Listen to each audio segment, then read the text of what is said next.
Well, I did a grand flourish and my arms immediately disappeared. Good evening, everybody. Welcome to MÖRK BORG, the game that absolutely will not harsh the vibes of today's wonderful games. The perfect follow-on for Himbo Treasure Hunt. Absolutely a number of recurring themes happening here. Nothing to fear whatsoever. If I look particularly out of frame with my camera, it's because I spend most of it hunched over my microphone like this, and I needed to make sure my face was captured. But before we get straight into it, this is it is an 18 plus game. I think it might be the only 18 plus game. We will be handling the game is all about lost memories, past traumas, things like that. So please do be aware. No one will cast any shade if people need to take 5 minutes out. That includes the players. Speaking of players, I have three absolute gems here with me tonight who have volunteered for a torturous romp through a dungeon, having just lost their memory. So, obviously, I have Chris, Shamini, and Caro, who are going to be running the gauntlet, as it were. I guess say something nice about yourselves. Let's start with Chris. Let's do the really awkward team introduction thing. I'm Chris, and I've never streamed anything before, so this should be interesting.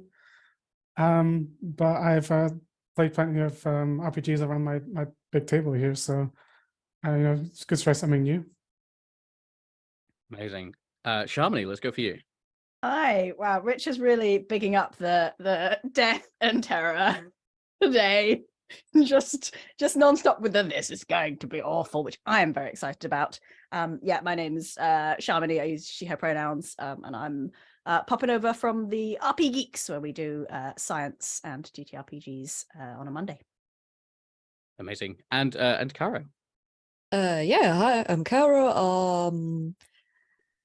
To be fair, I never played MÖRK, so I'm kind of looking forward to it, and also don't promise too much with like the 18 plus and super shady and super dark and everything. We will see about it. Yeah, anyway, you normally see me over on Horde of Tales, which is another European-based tabletop RPG channel, where we also do like a bunch of really, really cool stuff. Excellent. So, shall we begin? Suppose. Darkness. It begins as all things do these days, in darkness. In a thick darkness, not the simple... not the simpleness of black ink or midnight sky, but a darkness made up of 1,000 thin layers of fog, one after the other. A fog that rests within your minds. And in exploring this fog, you find a few familiar things. You find your name, almost lying on the ground of your mind, but intimately familiar, something that fits you. This you understand is yours. Stepping outside of the fog of your brain, you realize that there are other sensations besides confusion and an abiding sense of something missing. It's cold, and it's hard, and it's rough. You are lying face down on cold, rough-hewn, tiled stone. You open your eyes, and the fog no longer obscures your vision. It is all still in your mind, though. And you are in a moderately well-lit room, maybe 20 feet aside. Rough-hewn blocks constructing this vaulting room. And behind you, Penrose, in fact, leaning upon it, is a 2-step stone dais. And as you look around, you see a couple of barred walls, a door, behind you some stairs leading up into darkness, a recurring theme. But more than that, you notice two other people in the room with you, dressed and obviously coming to a similar level of fog. Lucinda, let's go to your perspective first. Tell us what you're wearing and how you're feeling.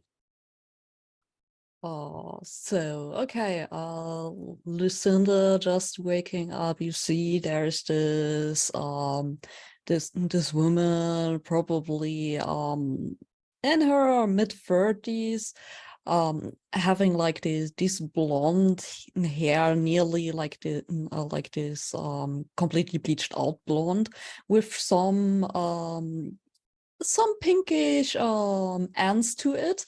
And she is wearing in a super contrast to this rough looking room that we are laying in right now, like in this really nice soft green rose colored clothing. It's a little bit, it looks a little bit as if she was prepared to go out for like adventuring and anything, but like it's absolutely not matching that what you would normally expect from someone who is like traveling around. So on her side, right next to her, is laying a warhammer, and she has a bag there as well, with obviously some things in there not revealed yet.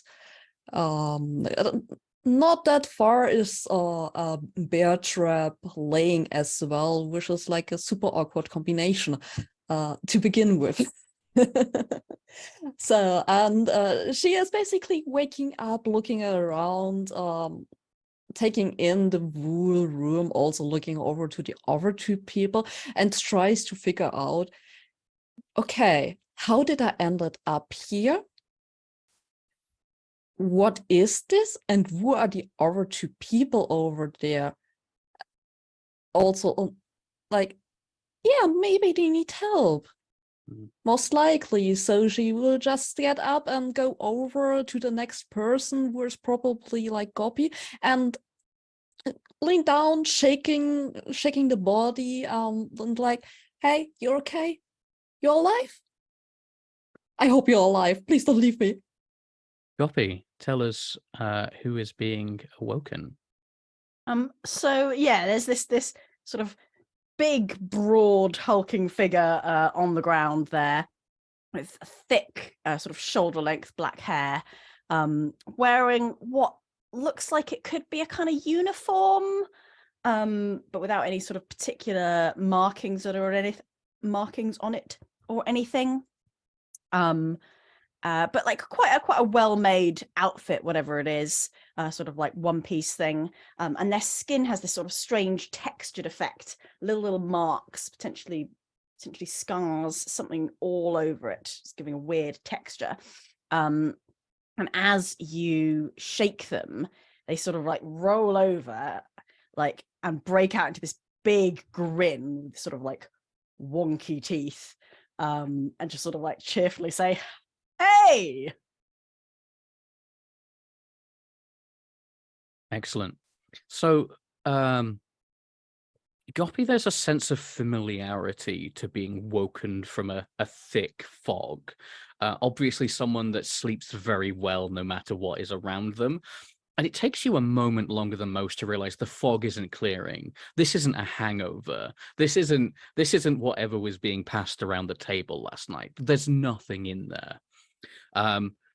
Although, as you kind of look around as you're shaken awake, beside you, you still have your bag on your back. You still have besides you a wicked-looking flail, a short oaken handle with a chain and a spiked ball on the end, and it gives you a huge measure of comfort. You know this is yours. It fits you like an old shoe. And there's a quick one for everyone in chat. One of the key phrases you'll be hearing is "this is yours." This is a sign that someone has a recognition, but they have no memories whatsoever. There is still someone yet to be introduced to the room, half sprawled against these two heavy stone stairs cut into the dais. Penrose. So I think Penrose has two very distinct feelings lying face down on this ground. The first is that general aches throughout his whole body, feel like, you've been dragged backwards to some kind of hedge very recently. And also a very sharp pain in his stomach, which as he lifts himself and groans off the ground, pulls out a crossbow that he was lying on. And kind of just looks at it and shakes his head a bit and puts it down as, with a very great difficulty, it seems, he lifts himself off the ground and just kind of looks around at the room, looks at the two who are already helping themselves up. And he feels the cold as well and pulls up the scarf that he has around his neck and kind of tightens the hood that he's wearing on his big midnight blue coat. You can't really see much of him outside of very sunken eyes and a broken nose, straggly gray hair. And he addresses the others and says, "Pleasure to meet you, strangers." Did we? Guppy's just kind of sort of like look around, like pushing themselves up. Did we have a really good night last night? Is that this? Like a really good night? Depends what your definition of a good night is. I would say ending up in a room like this, there could have been better nights, most likely.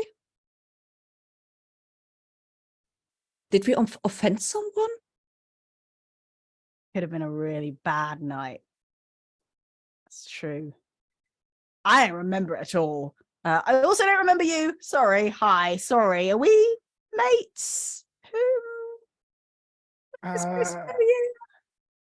I don't know. I mean, I'm not gonna lie, I say this will be the first time I woke up face down in a room with two people I don't know. Nice. I think. Living life to the fullest. Lucinda is already stretching out her hand to first to Gobby and then to Penrose, like, "Oh, name's Lucinda. Nice to meet you. I guess we are strangers that are carved in a trash room." So the room itself is fairly unremarkable as far as nondescript, mysterious dungeon rooms might go. The stone is well crafted but undecorated. The ceiling's about 15 feet above your head.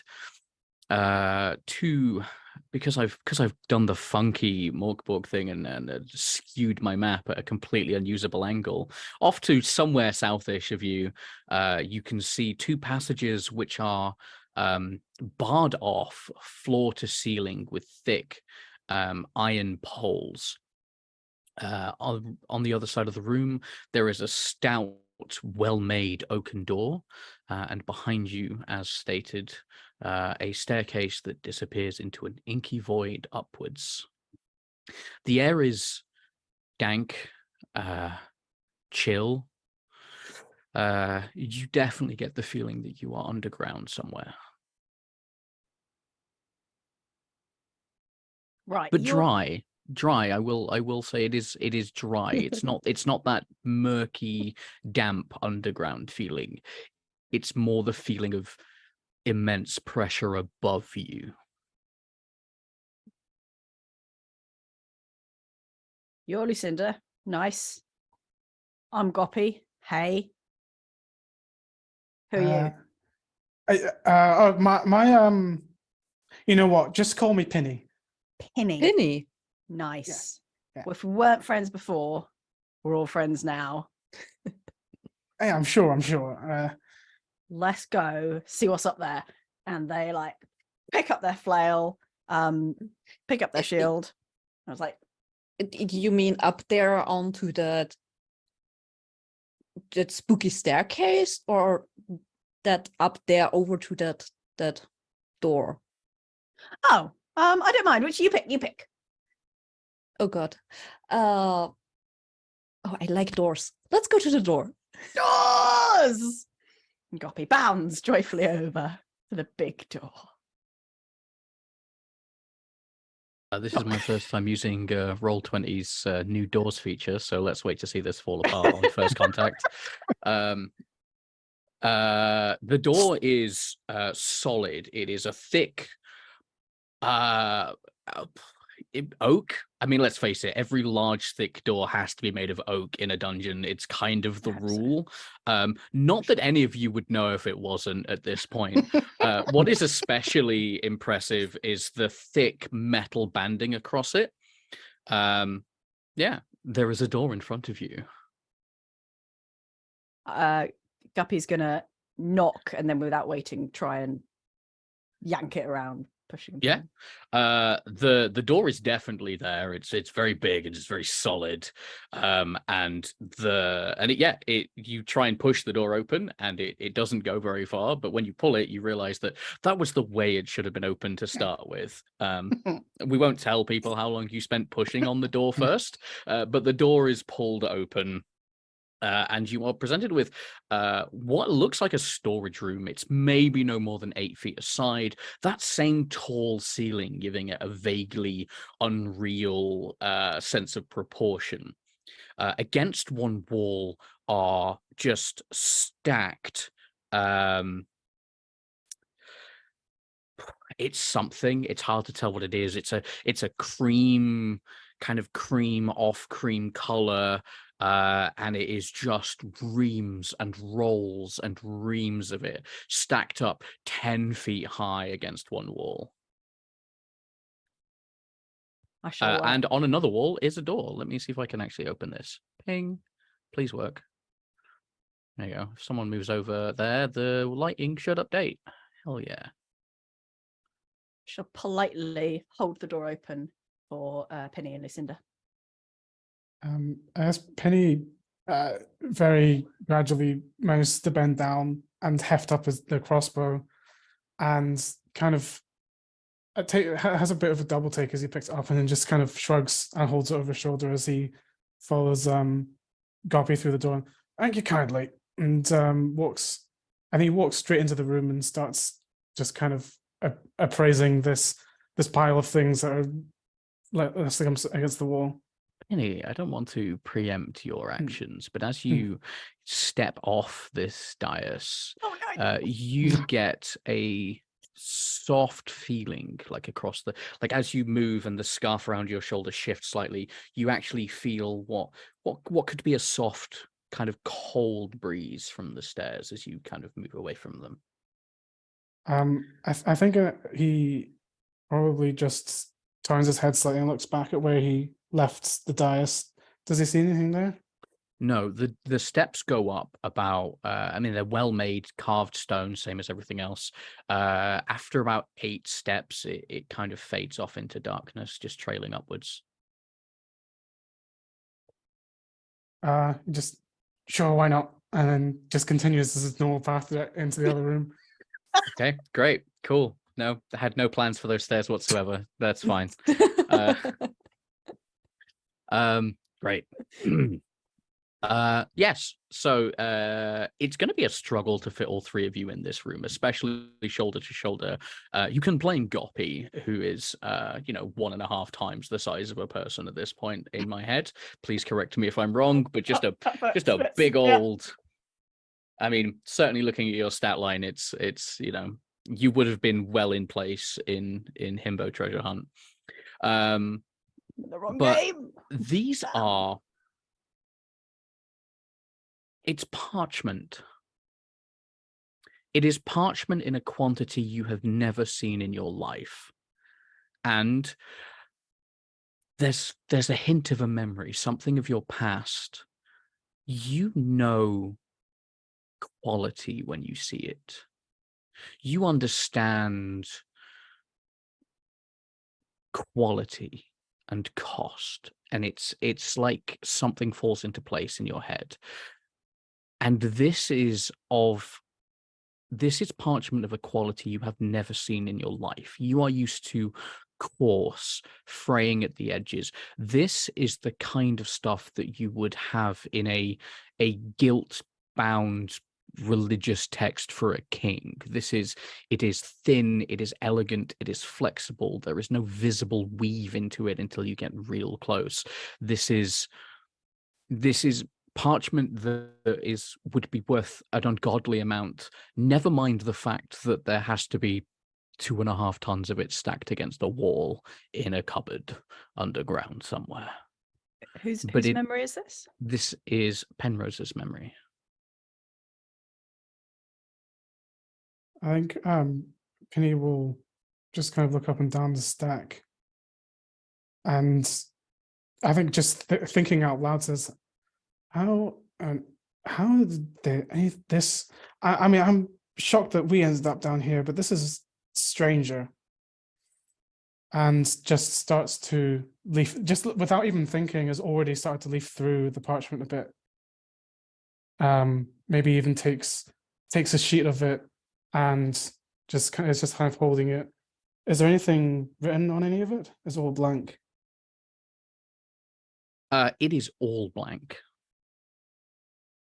The bits that you can get anyway, it is stacked somewhat precariously. If you would like to go digging through the pile, that's on you. Is how high? You said it's all the way up to the ceiling, so I'm not gonna be able to reach the top. No, but there's like a corner sticking out that you can kind of, but where it's kind of folded on itself, as if it's come off a giant loom. And he's already trying to take that one out, like without even thinking about it. Is just holding the stack back and just trying to pull it's over that corner. It's not loose. It's not loose sheaf. It is part of an enormous roll. So you could certainly tear some off, but this is, this is. You're not talking loose sheaf. This is absolutely one. There are maybe 24 such of these looms and rolls. Some of them tightly packed cylindrically, some of them flat and kind of spooled on top of each other. But there are no small pieces. I think in that case, Penny looked for something sharp on this person, maybe a bolt from the crossbow, and tries to just cut off as cleanly as possible, cut off a corner of the parchment just to examine without having to, without the whole thing's toppling down on top of them. It is blank. It is unused. It is, if you could probably cut some off.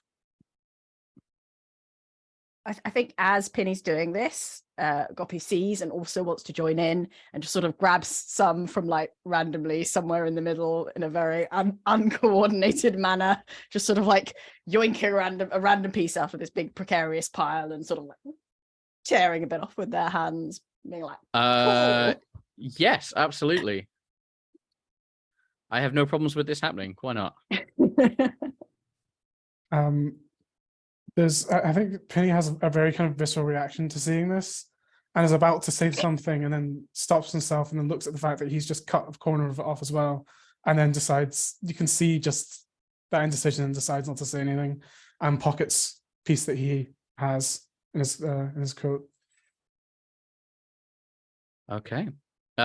Congratulations. You have a small piece of immaculate parchment. I will add Probably, that to my sheet.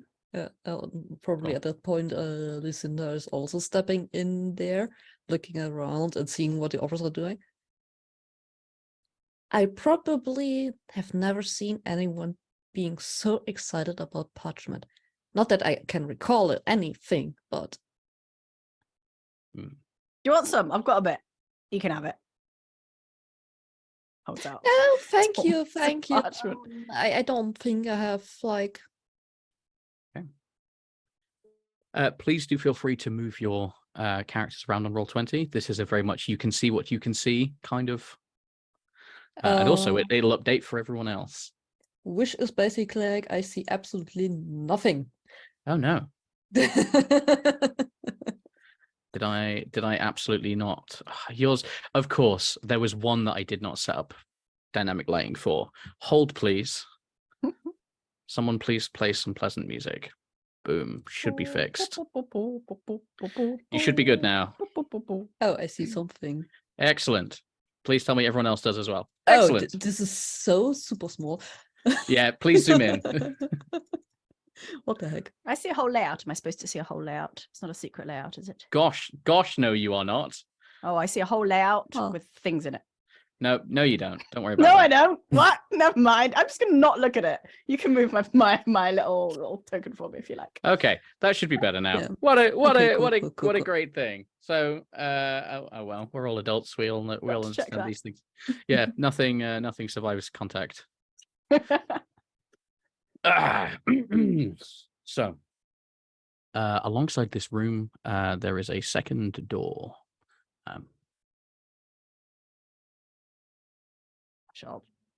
I shall pull the second door. The second door doesn't move when you pull it. Damn it! I shall look kind of like to see if anyone saw that, and then try and push subtly without looking like I'm putting in too much effort. The second door. The door opens. Let me Shouldn't I? let me bring you all Oh, in. nice. I don't Nice. mind moving the characters. That's fine. Yeah, But the general rule it is is fixed now. Yeah. excellent. Great. So, you are in a very square room. There is a gated. There's another one of those gated doors in front of you. It's Barred, you mean? barred. Yes, it's not a door. It's just a bunch of bars where you would like Mm. there to be a door because there's something interesting on the other side. Obviously, it's a plot thing. Against the wall. Beside you, there is another door. This one's still firmly closed. Again, all these doors are immaculately constructed.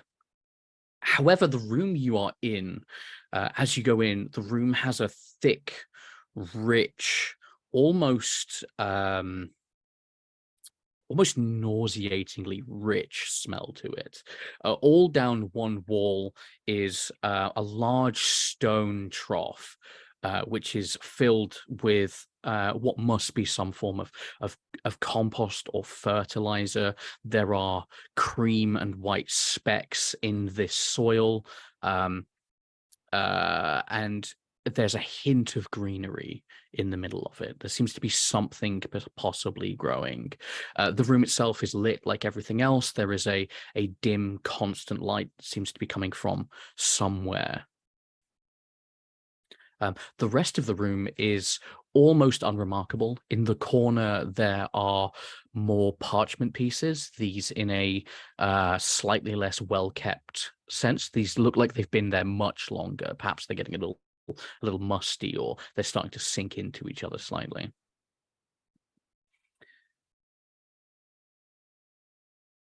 So, like, we're in the basement of someone who's really into paper and dirt.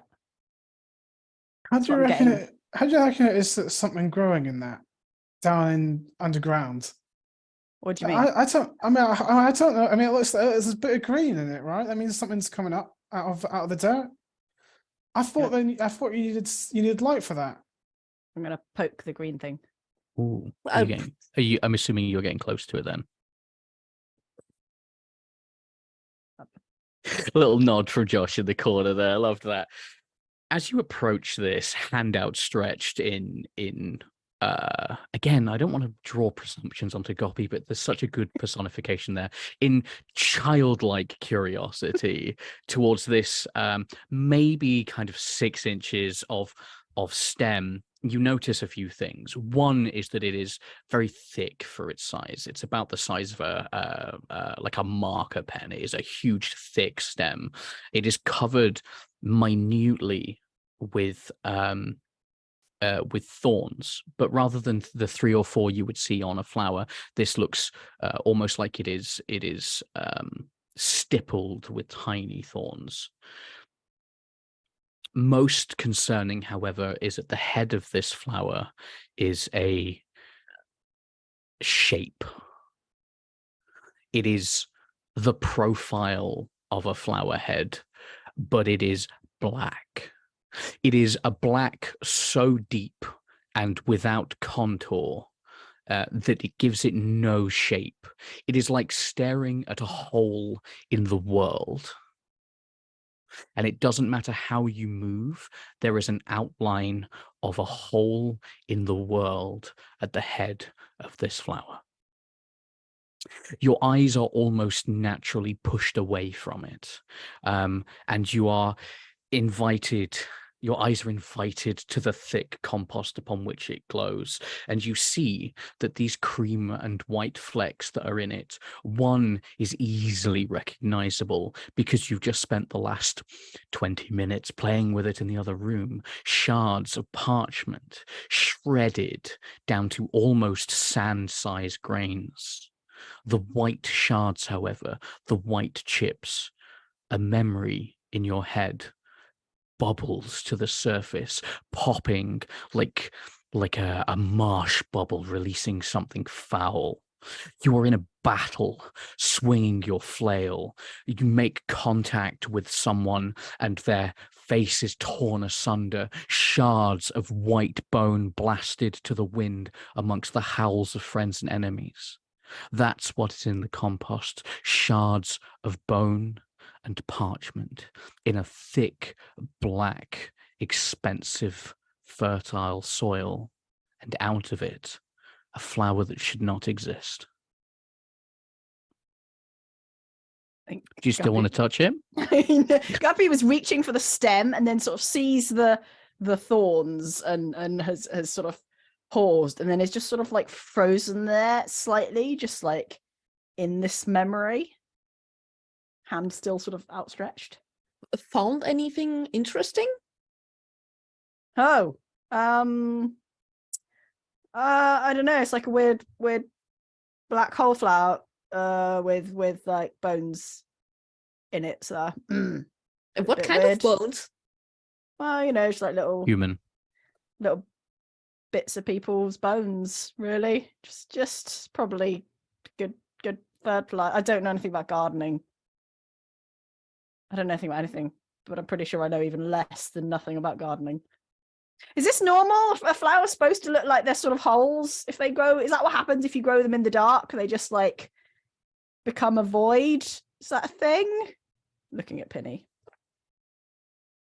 I mean, Penny walks over to it and just kind of bends down and kind of gets his eyes close to this void and does the kind of like looking around it, like, and it's seeing that it doesn't seem to change. How It's kind of close? Close enough that I think he actually backs off because he recoils from the smell of the fertilizer that's down around it. Yeah. And the soil itself doesn't smell bad. It's just thick and rich and musky, right? Yeah, I think it's just that it's too much once it's close enough. And I mean, as you get close to the flower, the shape is a memory.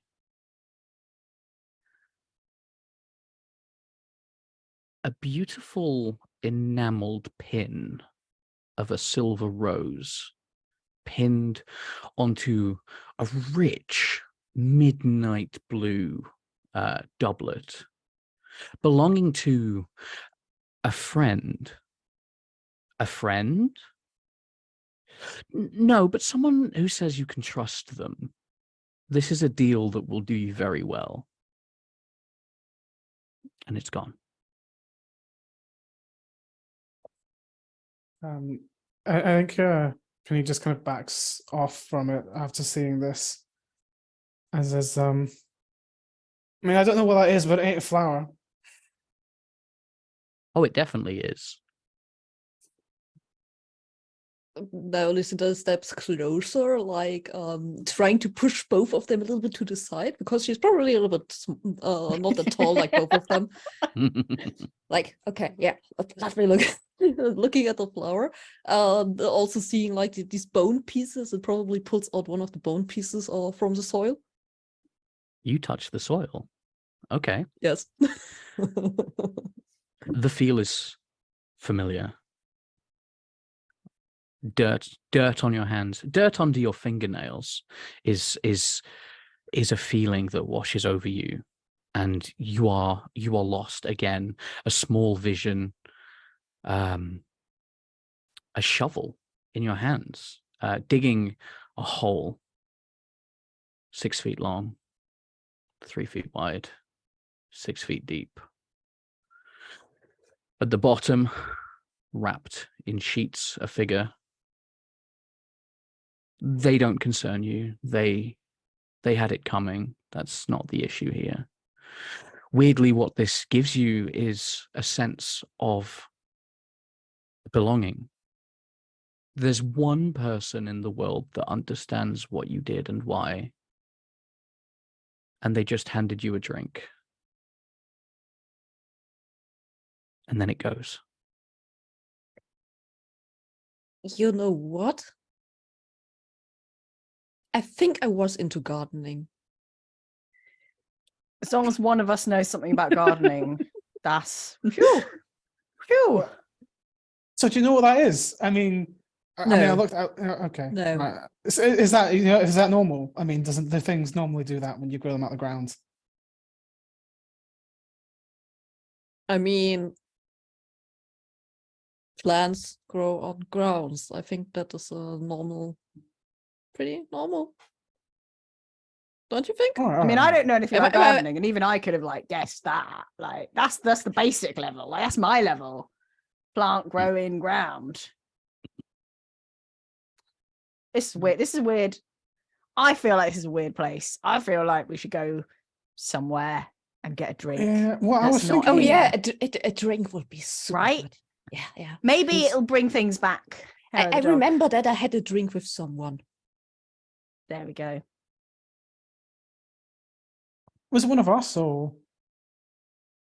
Is it me? No. No. Oh, well. Well, Right. the thing that's concerning me, Penny looks over at the bars and kind of throws his head back to where they came from in the other rooms. And this is the third time I've seen one of these that's barred off. And I'm just worried that I think Penny goes over and kind of grabs the bars and tries to see if they can Excellent. move. The bars don't move. The room beyond is the same size as the one you are in. Again, there are thick lumps of parchment up against the walls, but the floor seems to slope off slightly, and almost as if there's a slight tidal kind of wave to it. The whole back half of the room is impossible to tell how deep, but it is a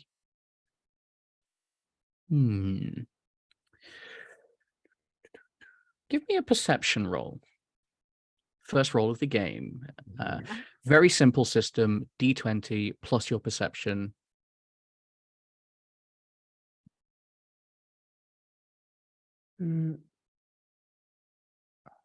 Is it perception? Have I written down the wrong stat again? Is it presence is the one? Presence, that's the one. I've only got 3-letter acronyms here. So presence. So presence roll. I've now embarrassed myself in front of all these people. That is a 10. A 10. It looks like ink. It has that same color as ink, but the way it moves is too thick to be ink. But you can see where these small waves lap against the stones, they leave them stained black. How far from the bars is the edge of the ink stuff? About 6 foot. Okay. As you look through the bars, let's see if I can move one of these tokens to give you a little bit more of a view. As you look through the bars, you can actually see there is a door just off to the side that leads into that room. And there is, in fact, a door at the back. Your presence score actually sees at the back, assuming the door is the same size as the ones you have here, it is no more than shin deep, because there is a door at the far side. Stained no more than an inch higher than the waterline, as if the wood has been drinking it in. What's in there? I mean, I wish I could figure it out, but we kind of, how far apart are the bars, you'd say? Ooh, just about far enough to get an arm through if you're lucky. All right. Maybe not one of Goppy's. Penny takes the rope that he's found on his attached to his belt that he usually would use to wrap around a grappling hook, and just tries to throw the end of it into the stuff. Okay. And with the intention just to then pull it back so that he has Stum on the rope. Great. There is a splash. The liquid is much more viscous than you thought it was. But yeah, you see it. It sinks into the dry kind of hempen fibers of your rope, are almost like a sponge. It just sucks it up. You leave it there for a few seconds before you pull it back out. The tip of the rope is, for lack of a better word, dyed black. Is it still wet to the touch? There's Or only is it one way to just- find out. Part of me is wondering why I did that, but here goes nothing. He just runs a finger along the end of it. Okay. The end of your finger is dyed black, as if it was, as if you dropped it in an inkwell. You try and rub it off on maybe not your clothes, but certainly someone else's, and it leaves all the telltale signs of high quality ink, as in it leaves a black smear on theirs, but your finger is still kind of indelibly marked. Most concerning is there is a second, like a hot desert breeze that passes through your mind, where, do you know what? I'm going to let you decide how this feels, but it's like 1,000 disjointed, lost memories stream through it in a heartbeat. This is not a prolonged thing. It's like a,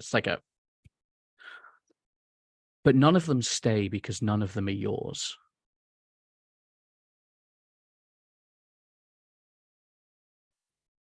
You don't remember any of them. I think there's very brief pains that go through Penny's body, the same pains that he was feeling when he woke up on the floor.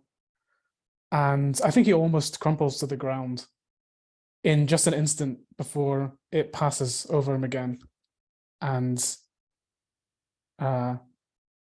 stands up.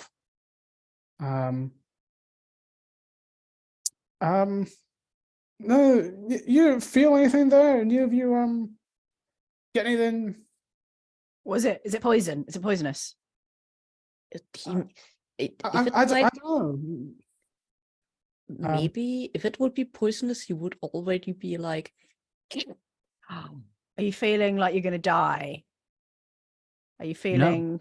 Once it's passed, you feel the same as you always did. There is no lasting effect to it. I'm going to like take Penny by the shoulders and just sort of shake him slightly. How does this feel? I mean, I feel the same as I did when we first got up. So not great, but Not great. Yeah, not worse. Fair. Okay, well, maybe nobody drink it. Richard. Yes. One thing to the room we're still in, and this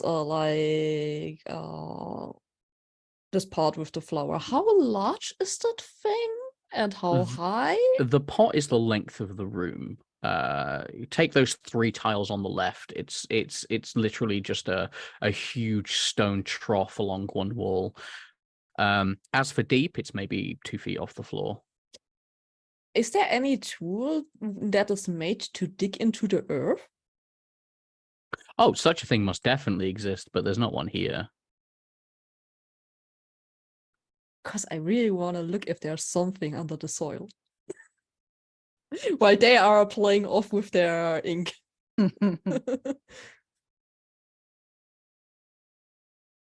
So I think if there's nothing else there, and I have basically nothing on my hand, on me else in my hands, then I will just travel with my hands a little Oh. bit and see if there's anything under the soil. Every time your hand goes into the soil, you feel like you're on the verge of learning something about yourself. It's the same memory, and it doesn't hit you the same as it was before. That memory just exists now. It's a puzzle piece that's on the table. How close are you to the flower? Probably around the flower somewhere. Hard to tell, maybe like 10 centimeters, maximum Okay. 20, like around that. The flower, as you dig a little bit, your fingers brush against something hard. The flower is growing around what looks to be scraps of parchment. Its roots are kind of around this thing, like a ball of parchment pieces. They're pretty badly torn up, but they are there. Okay, so no the dead roots are bodies, not no larger body parts, nothing. the roots are not spread out. The roots are not spread out. It's coming straight from this, like a bulb. It's almost come out of this like a plant bulb. And There's certainly nothing. The flower's right in the middle, so yeah. Without digging further, you're not sure if there's anything. can I take out the flower with the ball or where the roots are on this parchment? Yes, please do. Yeah, I do that. Great. Because it's like, okay, this is weird. Yeah. Okay. As you wrap your hand around the flower, first thing you notice is all the barbs, like tiny hairs, but they don't sting. It's like one of those soft cactuses. Like you're going to be pulling them out of your hand for an hour or so, but there's no pain involved. They're very, very thin. As you pull it out, the roots almost seem to untangle and drop this wad of papers into the ground. On basically, well, I imagine into your other hand at this point. The flower. Do you touch the top? Most likely. Cool. I like an honest answer. That's always good. Yeah, the top of the flower, where you touch against it, powders away as if the whole thing is made out of fine sand barely held together. And where it touches your skin, it rolls off completely harmlessly, apart from perhaps as you were digging, a piece of bone nicked your finger and there's a small cut. And as this dust hits kind of a moist part of your hand, it stains much the same way as the end of that rope stained Penrose. It's stained, and even from the tiniest flecks, most of what you touched brushed straight off. 1 or 2 flecks hit this moisture, and it became like a thick, viscous ink. The rest of the flower is intact, but where you've touched it is now gone. A weird chipped dent in the outline of the world. And in your other hand is a small, crumpled wad of papers. Yo, peeps. Hey, What do you think is this? gardening. Like, no, I mean this wool thing. There's this ink that you found. there's this weird flower still holding it in the hand and having this parchment, and then like at this point probably putting the flower back onto the soil, like not caring that much how to place it back there. It's basically like, yeah, flower, soil. And So- Penny kind of walks over and reaches into his pocket and says, "Well, there's one thing that ink usually goes on. It's not my hand or a rope, but it's a bit of paper, right?" And he takes the corner of the parchment that he tore off earlier and just kind of touches it against the slightly crumbled gap in the world. Yeah, it flakes off as you kind of poke at it, but there's no. Again, it's a very, very fine, dry powder. I want to unfold this parchment that I have from the. Is there anything on it? Yes.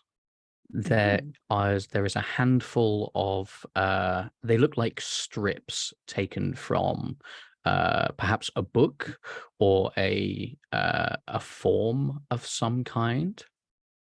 There are it's really just kind of like the bottom bit. What's especially concerning is that it says, "To the above, I consent," on every piece of paper where it's been torn off. "To the above, I consent."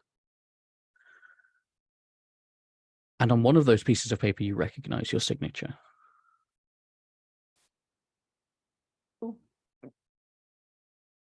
That is weird.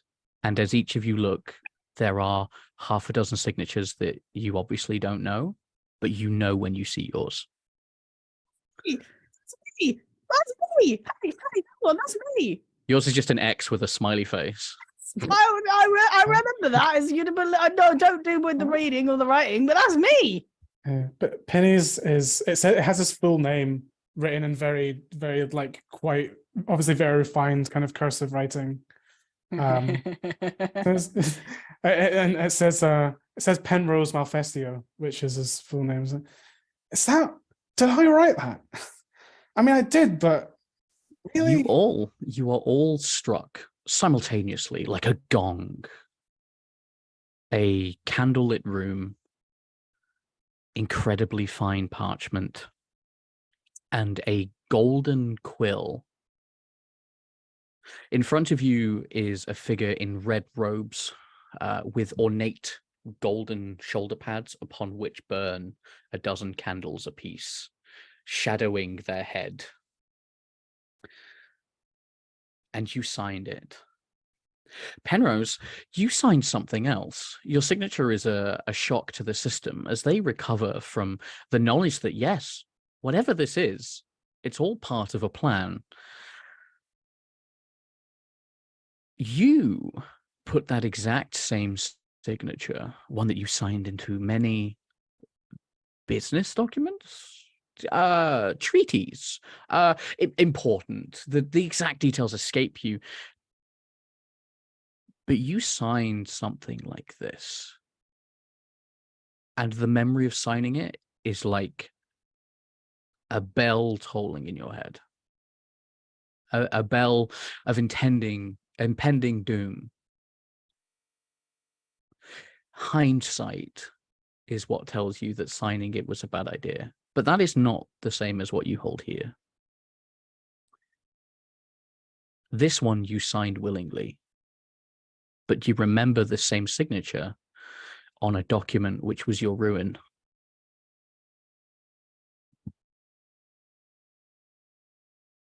Peeps, I think I may have signed up to something. You know, like when people come up to you in the street and they're like, just sign here and I don't know, help the orphans or whatever it is. Like I think I signed up to something bad. I think I made a mistake. I haven't seen any orphans yet. Down here. So maybe it's like a survey where it's like, just answer these questions and also help us with our gardening and you could win a prize. Maybe it's one of those. What if this is some kind of weird king dungeon that we assigned ourselves to? Don't spoil it. I mean, I definitely knew what I was doing when I signed whatever it was I signed. I mean, if it was one of those things, I feel like I would have, said to you, thank you, and try not to look him in the eye and walk past. But this one, whatever it was that got me here, I suppose, was, well, I did it willingly. I did it, of my own accord. So Well, what maybe now? it's a really good prize. Maybe if we solve the writing gardening puzzle, that's when that's the prize. Then that's why we signed up, because it was like a really good prize. So you think this is a game? And what if we are taking the parchment from the one room and throw it into the other room with the ink? As the words leave your mouth, is this a game? You have never been more certain that this is not the case. I don't want to immediately put a pin in your theories, but like, as you speak the words, you know that that's not what this is. Oh, I didn't like how that made me feel. Let's finish looking around. Let's go upstairs, because I feel like we're in somebody's basement. I want to see what's upstairs, and it's all just doors and gardening down here. It's weird. Let's look round, and then we'll see if there's any clues, like arrows pointing, like press here to save the orphans or whatever. Well, if we're underground, stairs going up, right? I mean, It's got to go out at some point. yeah, that's what I meant. Yeah. Yeah, up. Let's go up. I mean, going from the one void to the other void seems logical. Okay. So we're going We're coming back. up. I'm gonna go back into the other room. Yeah. Back into the other room. Ah. Why did I bother planning all these other rooms out, eh? Got bored of all the doors. Yeah. Okay, wait. Some of So- them First, you sorry, pull, sorry, it's no just more doors. All the vein doors fly melting. open. Yeah, wait. First, you complained that we are not going up the stairs, and now you're complaining that we are not going to the other doors. Are you on edge yet? Because that's the point. I'm gonna The go up the stairs. stairs. You are going up the stairs. I'm going up the stairs. Lucinda and Penrose.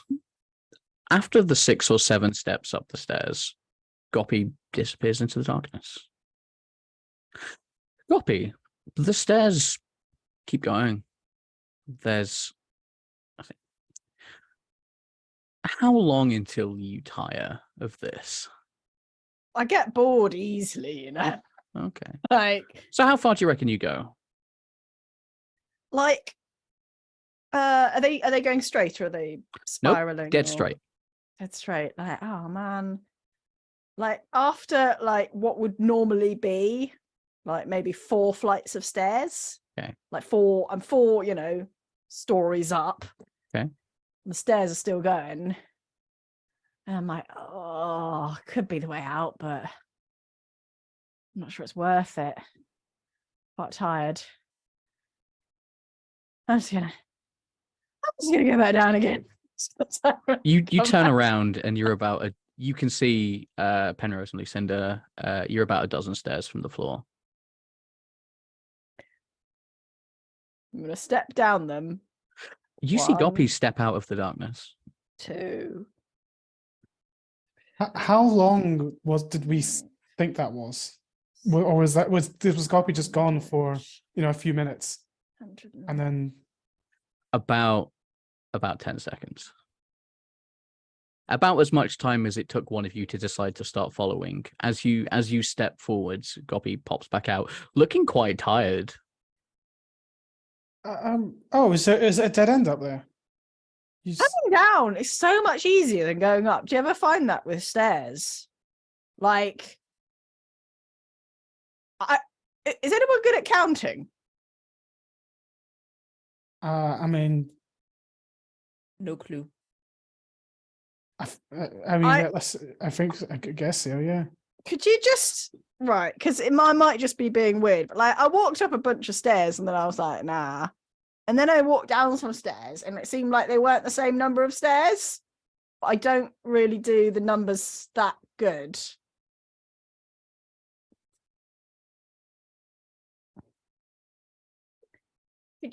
could you maybe do some counting? I don't. There's nothing. It's just stairs forever. Well, okay, not forever because I got a bit tired and I decided to come back. But like, So you don't find anything at the top. It's just when I get to the top, because it's forever stairs. Is this a thing? Forever stairs? Yeah, probably. Maybe I just could have kept going. But it's just that weird because when I came back, there were different numbers of steps. well, I don't know what you mean. Kept going. You weren't going for. You were going for a few seconds. Yeah. Well, not it wasn't a few seconds, was it? Like I climbed like for ages. It'll do you no good, you know. There's a voice off to your right through one of these barred entryways. There's someone here. There's someone here. You can see them stood up against maybe an arm's distance away from the bars, dressed very similarly to the figure in your dreams as you signed something, although not as ornate. They don't quite have the same. They don't have the same number of candles for a start, and the robes are a little more faded and patched. That won't do you any good until you've got what you're here for. It's all part of the trial, you see. We did sign up for a free trial. Oh. You're the Of what? It is a trial, but I promise you, it is not free. I rather dislike conversing through these bars. Why don't you come around and join me? I don't have many seats. Certainly been a while since I've had so many of you at once, but perhaps we can talk. This is the person that we signed up with. So is this your dungeon? Do we see the person? It's not mine, but I am, such as the flagstones and the ink blood, a part of it, yes. The gardening. Yes, my little garden. You found it, I suppose. I do hope you didn't spoil anything. I think. No. I think. No, no. Oh no. Hiding the dirty with hands like. Don't "No." worry, that's a little joke. Everyone always takes the flower. No, wait. Can I go back? Just a mic there. You said. Did you say ink blood? Ink blood, yes. Penny just looks at his finger and says, Yes. "Am I gonna be all right?" For now, certainly. It's a fluid like any other. Don't worry. There has to be much more done to it before it becomes a pain for someone like yourself. Mostly taking all of it out of you. But like I said, I do dislike conversing from here. If you found the flower already, you were almost at my door. I did wonder what was taking you so long. Was it? You Was it come a sort round. of Come pulley round. door or a sort of pushy door? Just to know in advance. I saw two doors. One that was under, like a bit under the ink blood, and one that was like to the left of the ink blood.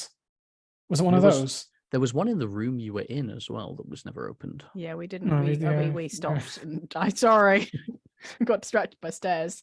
That's all right. Okay. It's your adventure, not mine. Gonna go back.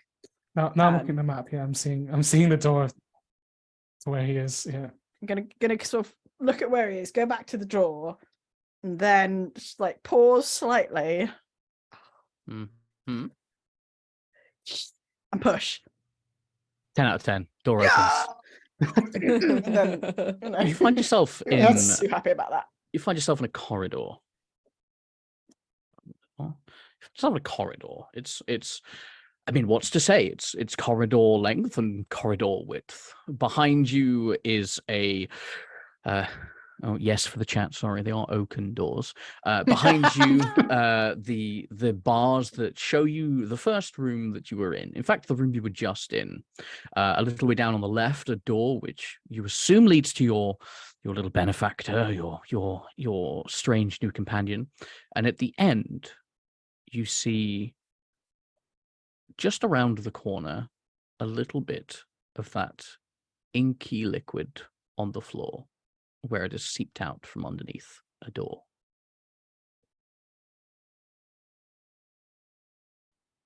I'm gonna go to the other door and pull. The other door, the one on the wall, or the one at the far end? the one which I think goes to the person. Yes, well, it does. Does it I'm pull? assuming you are all going along. I'm just moving tokens willy-nilly at this point. Yeah. Great. Key thing here is whether it's a Uh, pull door or a push I- door. I Like, th- do I I th- look cool? I think on the way there, Penny maybe winds back the crossbow and loads a bolt into it, and is doing a kind of. It feels like he knows what he's doing. As like, I've never. There's sort of two simultaneous thoughts of I've never held this before, and I know exactly what I'm doing with it. Nice.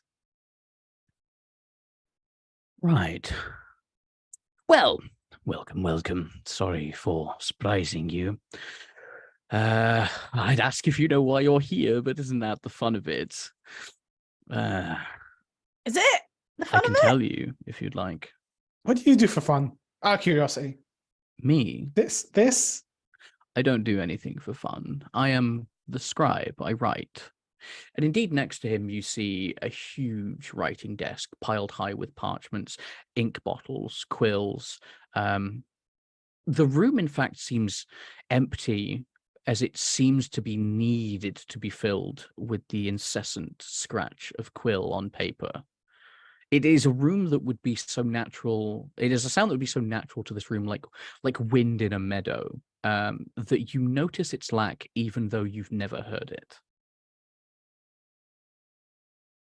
Well, look, Scribe, I feel like everyone should have a hobby, but maybe that's a conversation for another time. Yeah, I totally agree. Right, like you gotta have like gardening, whatever it is, like scribbling things. Like you gotta have a little bit of fun. You like to know why you're here?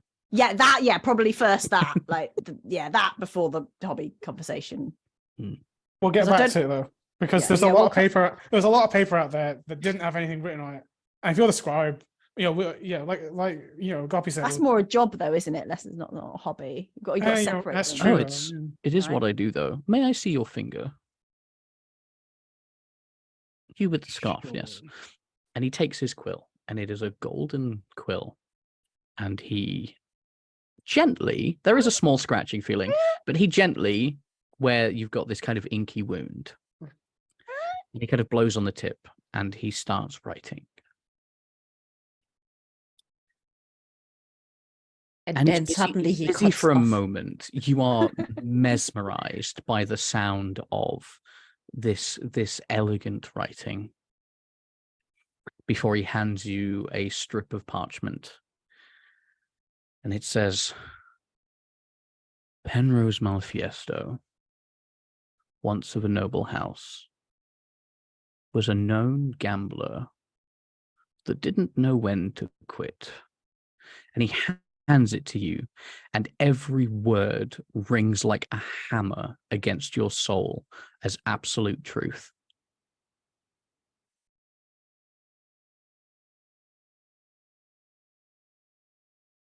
Always figured I could work my way out of it. It's just one more game, one more double or nothing, right? Yes. Anyway, now that I apologize for the theatrics, but now that I have your attention, I am the scribe. It is my job to take the ink and to write. I am not the only scribe. In fact, my job is more of an apprentice, and he laughs at that. And there is a dry humor in it because he looks ancient. He is wizened and old. His skin itself like old parchment, covered with what are either liver spots or old ink stains. It's impossible to tell without getting a little bit too close. I am nothing more than an apprentice to the scrivener. Think of me as more of a welcomer, perhaps to explain the rules.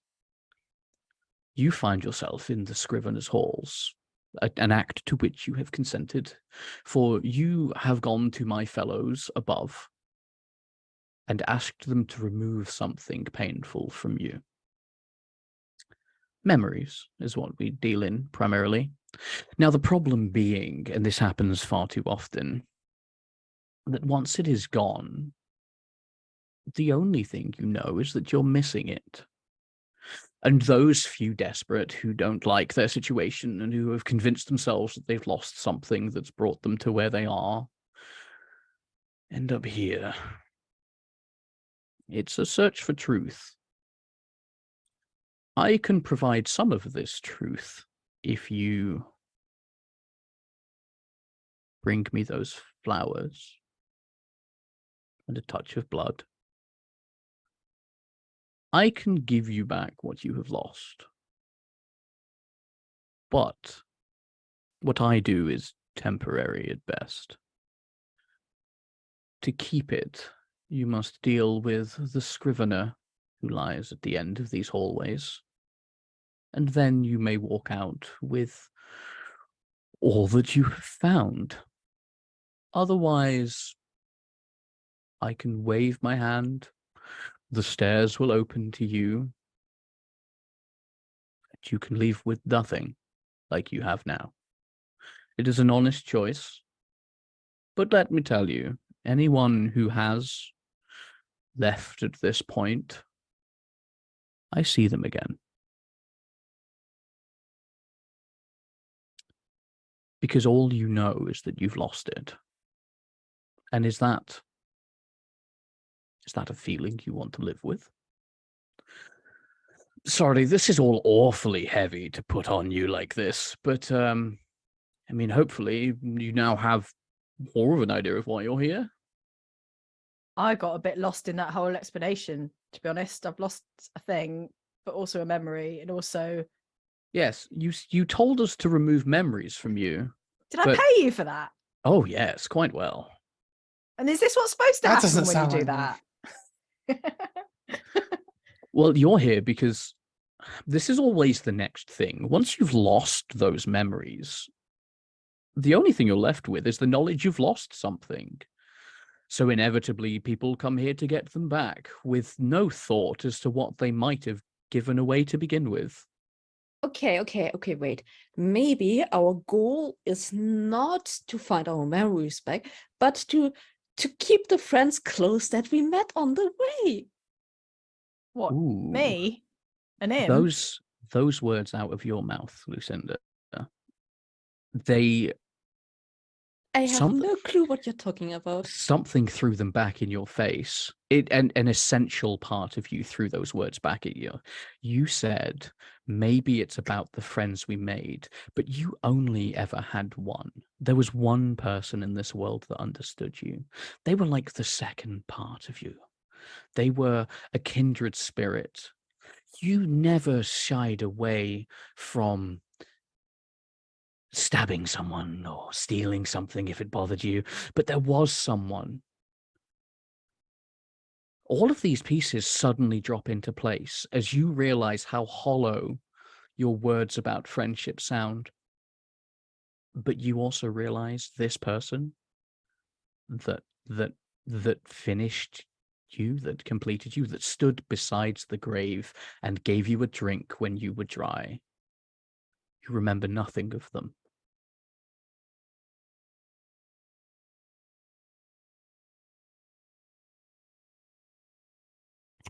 Okay, forget it. Maybe it's not about friends. I mean, we can be mates if you want. I just feel like there's more pressing issues right now. Like, I don't remember anything, and I don't know if I want to remember some things, and maybe we'll want to remember the things that I paid to not remember. Wait. Did I pay you to make me not remember anything? Like blank? No. Yeah. No. How did that happen then? When you step into the Scrivener's halls, the great halls of memory and recording, that's just what happens. We did warn you on the way in. But I really wanted to. Yes, you did. You signed a consent form, actually. Oh, is it that consent form that was used to as fertilizer for the flower? Oh, you found it. Well, yes and no. So obviously, big bureaucracy. We had you sign it in triplicate. There's a safe copy, and there's a copy that's been presented to whoever you asked us to present a copy to. The last copy. I don't want to bore you, but I've been experimenting with trying to extract the memories from living people. Yeah, that doesn't sound creepy at all. Oh no, It's quite a lovely activity. The ink blood is the opposite. The ink blood is blood, and normally when that blood is out of someone, it's gone.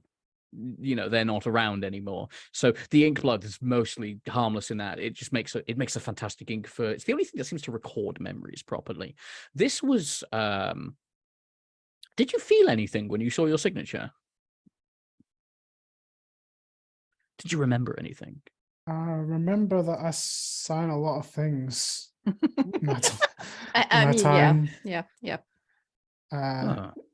Okay, so it's not quite as powerful as I hoped. So my hope was that, you know, this would be a flower that I could use to create a much more potent ink. Evidently, we're not there yet. Perhaps, you know, maybe I used the wrong amount of bones. Anyway, moving on. Did you say that if we leave and you fix your broken stairs, that we would remember? Blank slate, my friend. You wouldn't even remember coming down here. Oh, so not just the thing that we paid you to take away in the first place, but like nothing. Nothing. So we've come down here to get everything back, not just the thing you took away, but like the rest of it now as well. Well, of course. Why else would you come down here? I don't know. I don't remember. Sorry, that was awfully cruel of me. Yes, really confusing because I'm like, did past me make good life choices? Do I trust past Would me? you like Did I to find seem- out? Well, based on this, I think probably not. I mean, at least in my case. I mean, I don't know about the two of you. You seem like nice people, Oh, but yeah. the large lady. Would you like to find out? I feel like if He holds you a tiny silver knife shaped like a quill ooh, and an ink pot. ooh, cool. I'm gonna take the little knife if it's being offered. And the ink pot to go with it. Oh, I just want to poke it into my finger a bit first. Just a little knife. How little? Like little. Yeah, like Like a a doll's house knife. no, but you know, of an appropriate size for the glass, which is like a shot glass size. Okay, well, I'll poke the cool little knife too, and then I'll take the ink pot and say, yeah, you know what? At the moment, I remember nothing, and that seems like worse than remembering the thing that I paid someone to not remember. Like, it's a waste of money, sure, but like this is not working for me. I don't know about you two, but like I need to remember something because like where do I live? I don't know. Little bit of blood in the vial. And we will. I'm assuming one of you still has the flower upon you. I'm gonna get it. All right. Give me 5 minutes or so. Please do be careful with it. It's quite delicate. Yes. Is there ink in the ink pot? No. No. Oh, okay. I like your little knife. Yeah. It's There. cute. Where you've cut yourself. Don't waste it. Into the pot, please. Oh, really? Oh, okay, cool. I'm gonna like stab myself in the finger some more and like try and like squeeze blood into the ink pot and then get frustrated by how slowly it's going and just like stab myself more, just like all of this like patchwork of scars all over my skin now just like being like cut over the top at random angles. Grim. He takes it off you after a moment. It's quite enough. It's quite enough. Thank you. Thank you. I've got more. I should hope so. Okay. Oh shit. How do I stop it? Oh man. Wipes. No, just wait for your friend with the flower. Wipes it on there. Yeah, coming back after a while, like having this flower in the hand and didn't touch it otherwise. Excellent. And he reaches over and he is under his breath. He's chanting something and he plucks a leaf from the flower without it disintegrating. And he drops it into this tiny glass and gives a little stir with the little ink quill knife. And he goes, right then. Takes a little sheaf of parchment and he starts to write. The room is filled with this kind of scratching and the room feels whole. There is something powerful at play in this room. This is the purpose for which he exists and the purpose for which the room exists. And there is a sense of wholeness to the room as he writes. And after a while, he he realizes that he's just scratching at an empty parchment. The ink has run dry. And he lifts it. And he goes, sorry, you have to excuse me. I'm a little bit of an orator, and I don't often get an audience. So do you mind? Or you can read it yourself, I suppose, which is much less interesting. I could, obviously, but maybe you should read it for Yeah, you strike me as an avid reader. Yeah. And he pulls it out, and he goes, and he speaks. And what comes out of his mouth isn't words, it's feelings. And you all get to experience Goppy's memory at the same time. Although at the end of it, Goppy's the only one to remember it. You are stood at the edge of a battlefield. Your flail is dripping gore. Your body is covered in fresh cuts. Your armor is rent and useless. You remember this is the last time you bothered with armor. Your shield on your arm is solid and well dented, but in one piece, the only piece you've ever relied on besides this. That's not true. There was something else you rely on. Behind you, a dozen people like you. Huge, strapping, strong men and women. Fighters all. Not fighters, brawlers. Everywhere else in this army, strict and disciplined. But this was your corner, your people. The closest thing to family you ever remembered. And you were stood in front of them, the most proud moment of your life, as they pinned a medal on your chest. And another one on the other side of your weathered one-piece military overalls, beneath where your name had been stitched. A new one that said, Sergeant. The moment that this went from being your family that you ran shoulder to shoulder with and became the one that you would lead forwards,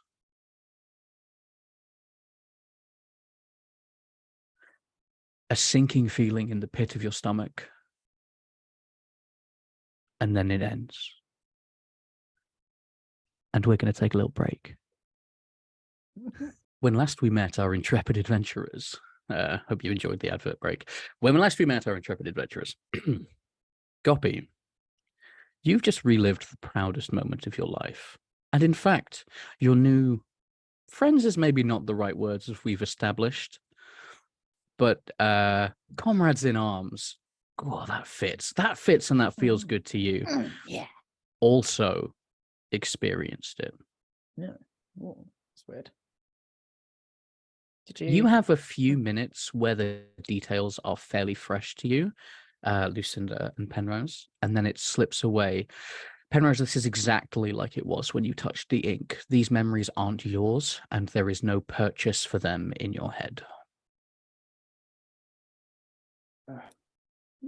He said, he turns to the scribe and says, you said it's the ink that takes the memories, is that right? Oh, if you want to be really simple about it, yes. I'd rather keep it simple for the time being. Yes. I suppose I've got the years left in me to describe what it really is, but in layman's terms, yes, I suppose. Ink roughly correlates to memories if prepared properly. So, Goppy, what was that? What did we see? That was great. Like, I want more like that. Like, I can't believe I lost all my good memories because I had some good times. I got a medal. Me, a medal. Can you believe it? They gave me a medal. I mean, you strike me like the metal person. Oh, oh, you're great. You're great. We should still be mates after this because you're great. Damn. Yeah, I'm a medal kind of person. I'm straight. Yeah, totes want all the memories back. Yeah, great, good. Let's go. What do we do? Well, the flower is quite exhausted, and he holds it up, Oh, and it's just a stem at this point. he goes, there should be others around.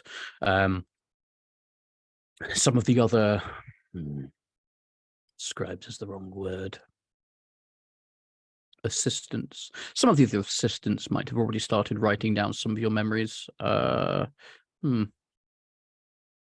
Either way, the majority of your memories should be in the care of the scrivener, who is, like I said, further along the halls. You must deal with them if you want to leave with your memories intact. It's always been the deal. You know, they are the great caretaker of memories. But those flowers as well. Any more of those flowers will absolutely, we can absolutely pull some memories out of you with those. So keep an eye out for those as well.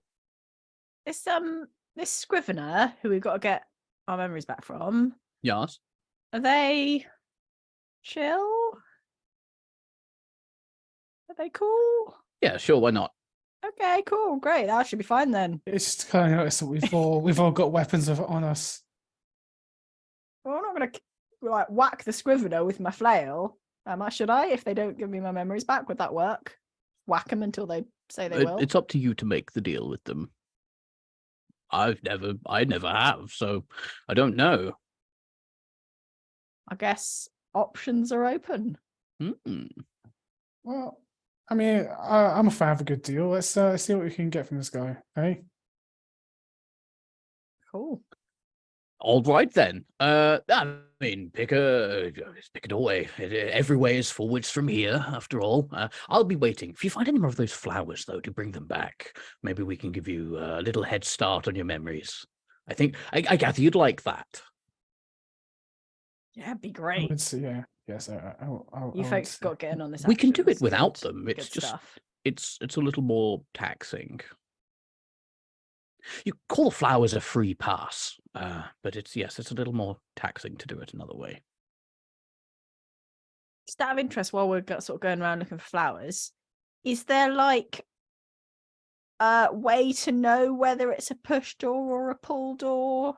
Like a little sign or a sort of pattern? Do you know what? I've never really thought about it. I just kind of.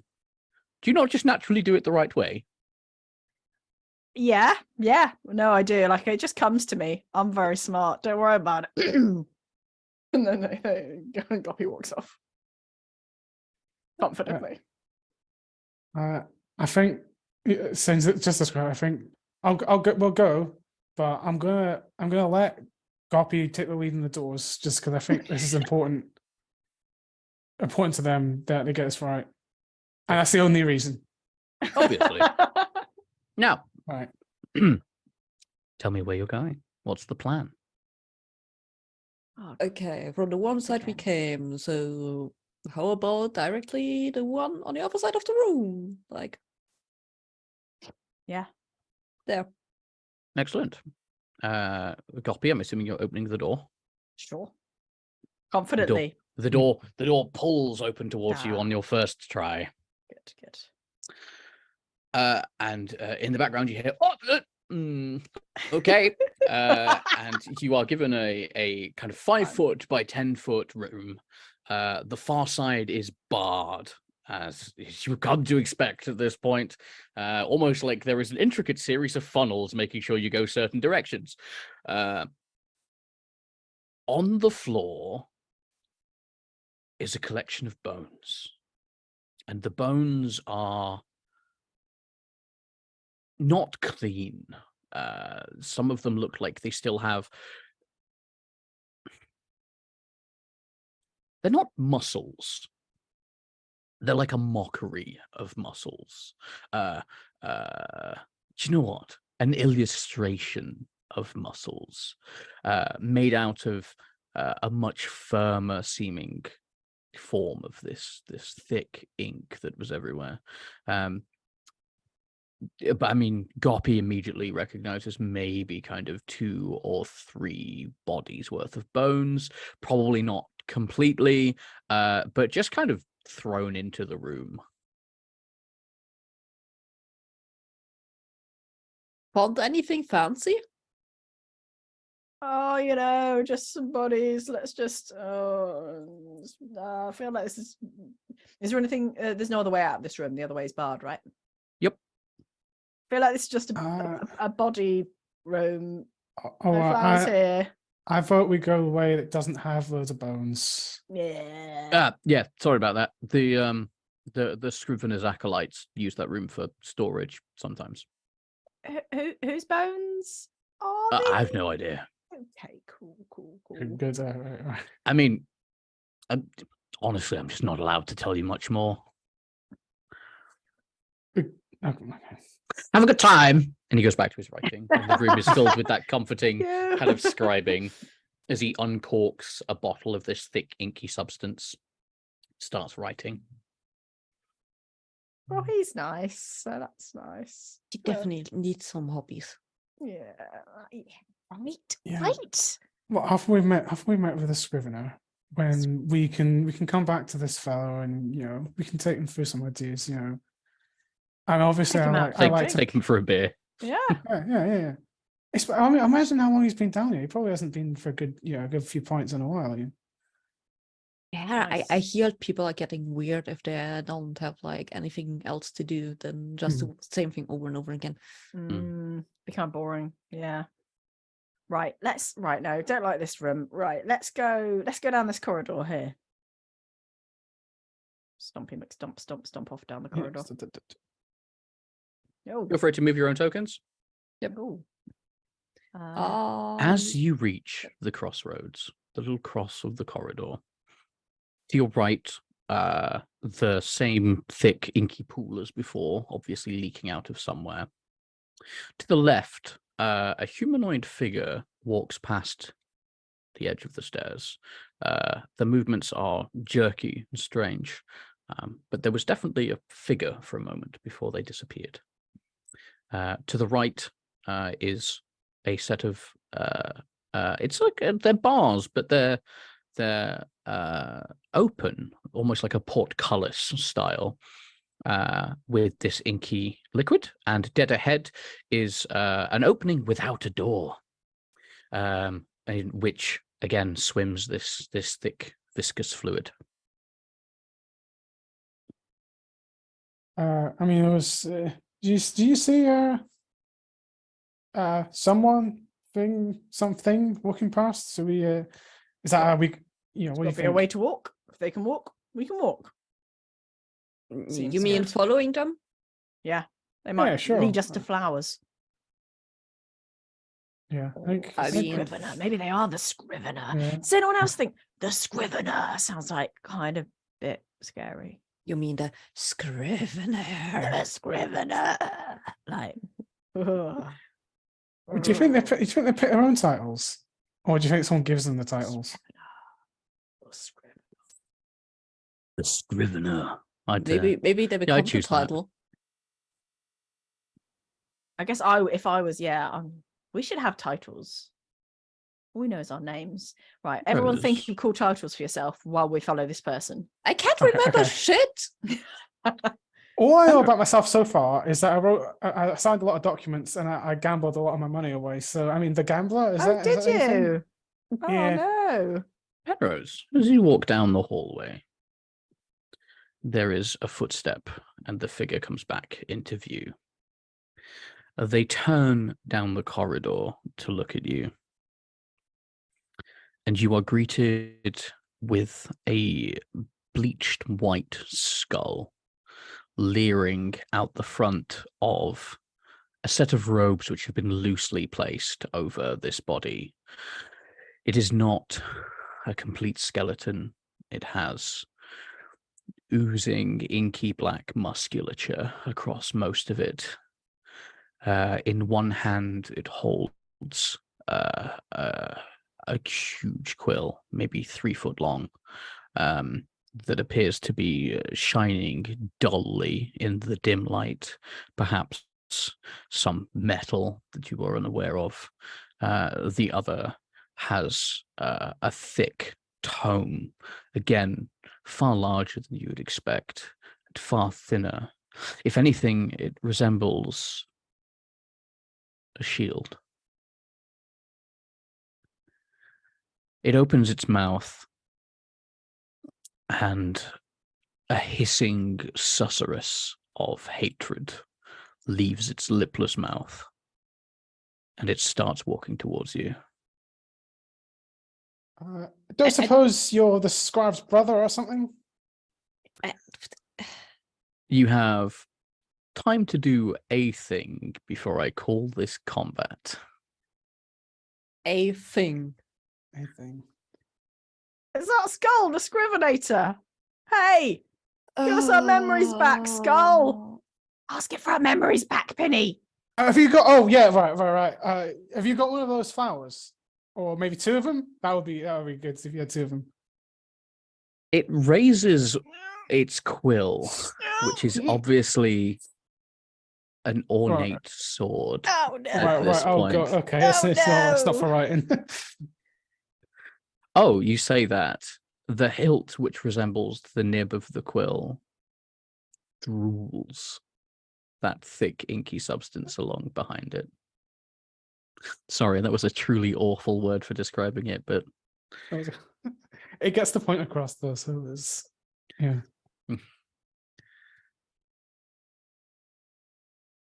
welcome to combat. Hey. We haven't really rolled much yet, so I'm not sure I have a absolutely. great grasp on the mechanics. But now we're fighting, so I guess I gotta learn quick. Okay. For familiarity, let's do a little bit of the old initiative rolling. So everyone roll me a d6. Because I am a kind and benevolent god, players will go first. And the fact I rolled low. Is there on the sheets that we've got, is there a function for There, this? I don't believe that. Apparently there must be. I just rolled it, so it's under agility. It says agility plus d6, Ah, I see. Thank you. which again can't be right. So this is just for determining your order amongst yourselves. I see. You will all act before the creature does. Okay.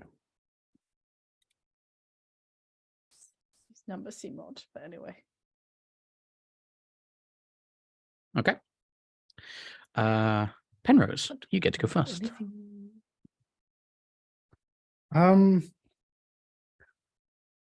I think Penrose kind of takes the well. I suppose I'll find out if I'm right and I do know what I'm doing with this. Okay, so let's take a half step back, just do a quick combat recap for folks. Yeah.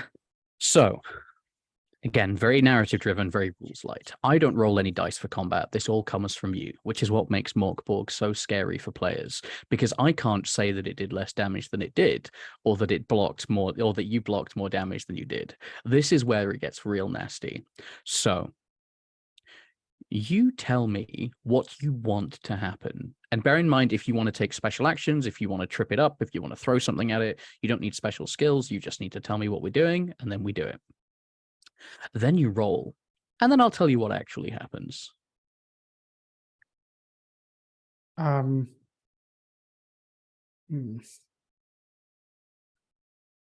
I think as Penrose was already had loaded the crossbow in advance of meeting the scribe, is going to try and shoot one of those kind of we described as illustration of muscles, what's holding it kind of together, and maybe try and detach it from the bones. There's definitely enough mass there that the crossbow isn't a wasted effort. And I think just kind of hefts it up and just holds it out in front. And I think when Penny takes the shot, I mean, feels the kind of the recoil of quite a powerful weapon firing, but also realizes as he's doing it, he kind of naturally just took a stance the way he absorbed the shock himself, and loses a bolt at this strangely equipped Excellent. skeleton. Roll me an attack. Okay, so it's range, so it's presence. D20 plus presence. Oh, I thought you'd roll. Thought the first combat roll was a crit. Great. Roll me some damage. I have to write this down. Is D8. D8.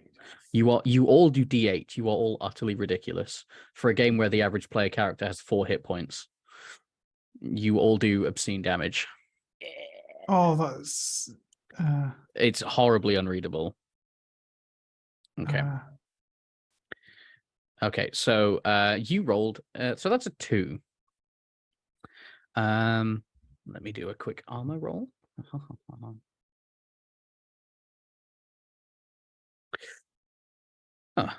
So the armor, the bolt strikes it dead center mass. It's not quite where you were aiming. It catches on the lower, the lowest rib, and where it looks like it's about to deflect off, where you think that you've just hit bone and the arrow has deflected off, it turns enough that this wicked barbed head of your crossbow bolt, not the tool of a gentleman at all, scores a thick line through this musculature in its lower abdomen. Again, you are at this point inured, unsurprised to what leaks out of this thing. Everything is this same kind of inky substance, which obviously has far more properties than we're aware of. But you cut through it. And more so, the force is enough to physically turn it, as obviously a crossbow from 10 feet away is no joke.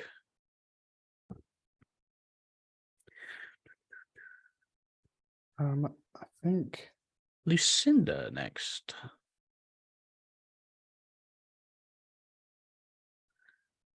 Yeah, okay.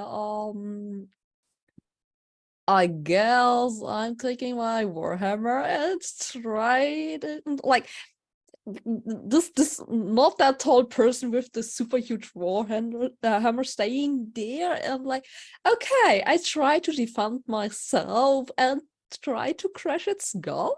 Okay, so It sounds appropriate. you'd step in front of Penrose to hit it then. Yes. Sure. There is enough room in the corridor for that. Like, we're not gonna, there's no like, don't worry about stepping through people mechanics. But you step forwards. Great. Give me a attack roll. Give me your strength. D20 plus strength. Okay, I'm rolling normally because right now this sheet gives me the creeps. A 10. 10. Is that with your strength modifier? Mm-hmm. Okay. You miss. In fact, sadly enough, you almost struck at the same time as this crossbow bolt. But as you leant forwards with the blow, it was physically turned by this crossbow bolt, and you missed. You missed by a hair. Although if it had eyes, you imagine they would be rather surprised at how close this huge warhammer came to rearranging its face. Copy. Here is something that you're familiar with. I'm gonna swing my flail around and say, okay, give us your flowers or our memories or I'll bash you in the head. And then without waiting, I'll try and bash them in the head. Okay, great. So we have the choice here. You can either kind of squeeze in front of Lucinda, or you can try and get round to the other side. I'll bash it in the head on my way past. Trying to get On the way other past. side. Okay, that's great. Great. Roll me attack. So I just roll strength, right? Yeah. Strength. Yeah. D20 plus strength. 9. 9. You are so busy trying to kind of get past this thing in the middle of a melee that you do miss. However, you also don't get hit by anything on your way through. Moving through a melee like this it's like watching a dancer. You've gone from and excuse me for putting words in your mouth, you've gone from this kind of lumbering giant to suddenly just kind of elegantly spinning around everything to get where you need to be. You end up on the other side, feet planted, flail in hands, and more than ready to retaliate. Did the skull look like it was taking my threat seriously? It took your threat seriously. Considering its options. It took it took you seriously enough as a threat that it kept its shield up as you came past, and is fact now Ew. facing you as it has its back to the others. Can I just give it a little shield high five where I shield its shield with my shield, like we're shield buddies? Just like on the way past. Yeah. boop. Yeah. Great. I'm gonna give it a But I also need you to roll defense. Oh no. That's a thing that I can do. It's just Agility. agility, right? Yeah, okay. Yeah. 10. Oh. It's not going well for me today. I'm gonna silence from Rich. I don't like it. It can't be You have a anything good. shield, don't you? I do have a shield. So a but it- shield is a flat 1 damage reduction, which is Oh. pretty useful. Yeah. Your little shield bump is received. You step forwards and kind of as it steps forward with its shield, and what you took from I guess a gentleman brawler's kind of like, touch gloves and begin. What it was doing was setting up for a strike, and this sword comes wheeling in overhead. Your shield flicks up just in time to catch it, but there is a nick taken out of your forehead, and raw, open and bloody, and you take a single point of Oh, damage. phew, okay. I can spare one. Ow. Watch out. It's not giving us the flowers. And it hit me in the face. Turn you into flowers. Oh. We're using you as fertilizer after it kills you. Oh no. Excellent. We are back to the top of the order. Penrose. It has its back to you. It does. Okay, I think Penrose look at his crossbow and sees that it's, there's no bolt in there anymore, and gets the kind of, do I have enough time here? And sees that it's now facing towards where Goppy is, and takes out his favorite item, of course, the grappling hook that he has hitched on his belt. I love It's where gonna- this is going. And it's going to try and whip it round and catch it on the neck and pull it. Okay. Give me agility, and we're going to look for a 14. Okay. Come on, Agile. That's his middle name.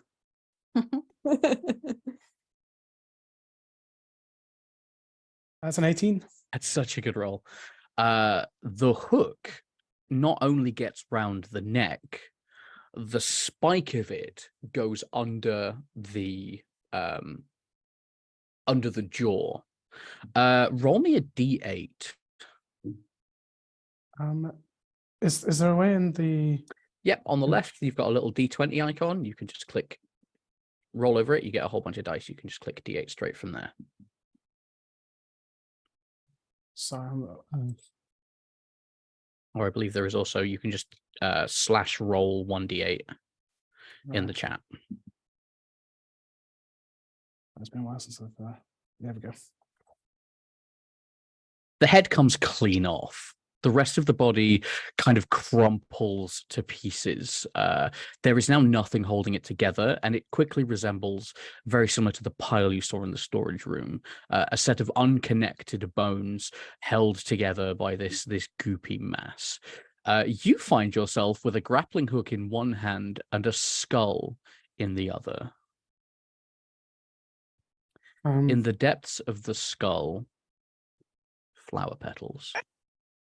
Wait, the rest of the body is like collapsed? It's not still fighting us, right? Without a head. Just collapsed. Oh, good. Sorry, just checking. 8 is a lot of damage. Penrose doesn't look at the skull. I could probably say something quite profound here, but I don't have time, and just rips the jaw off to see if he can find the what's inside. Yeah, you probably could. Maybe if someone had a set of tweezers or a set of, scribing equipment, they could probably have an easier time of it, but... I have a toolbox. Of course you do. I forgot about that. Randomly rolled equipment is my favorite wildcard in this game. Do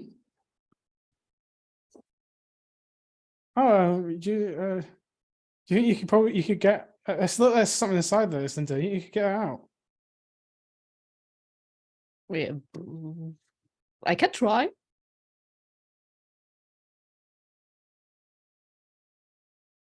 If you want. I'm not the most agile person to per se, so but I can try. I'm not going to make a roll. With a Okay, little bit of cool. effort, you can you can extract the flowers. What I'm interested in is give me an agility roll real quick. What did I just say? I thought I'm not the most agile. Yeah, you get the flower out, but in doing so, one of the petals crumbles against your skin. No. The sweat from battle mixes with it and turns it into this thick ink that stains your palm. A palm that was held in the hand of another as you confessed your crimes, as you told this person the depths of your soul, the utter extent of everything that you've ever done in an effort to do what you've always done and push someone away before they got too close to you, to show them every wrinkle and wart of your soul and every misdeed you've done, to leave you as alone as you thought you needed to be, as you deserved to be, and were met instead by an unending sponge of kindred spirit, of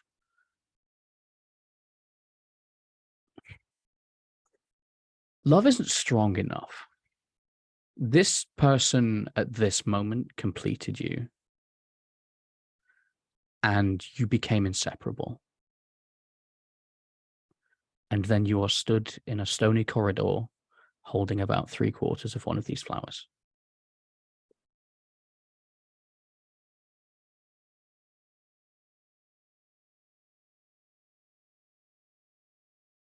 Yeah, You know what? Stunned silence is all I wanted from that. Yeah, then Lucinda is just standing there, like absently looking onto these petals of these flowers that she just pulled out, and if the others will try to talk to her, the words would go anywhere but wouldn't reach her at all. Hey, you got some flowers. Good work. Yeah, maybe we should take it back to what's his face? Lucinda, good work. Lucinda? Nice one. Lucinda. I try shaking her shoulder a little bit.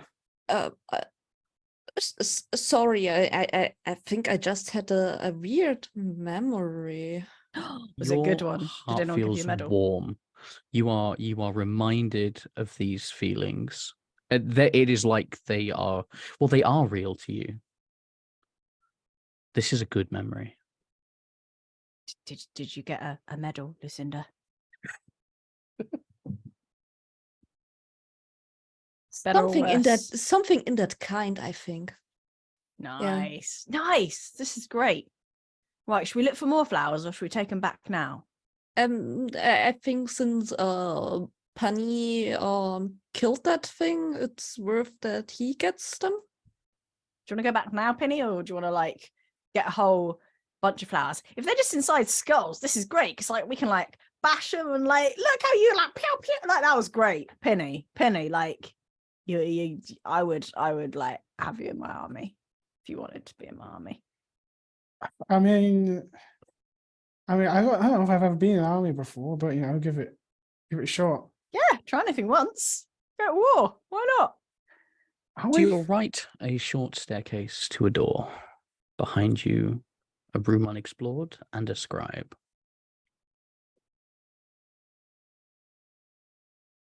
Let's ask them for flowers.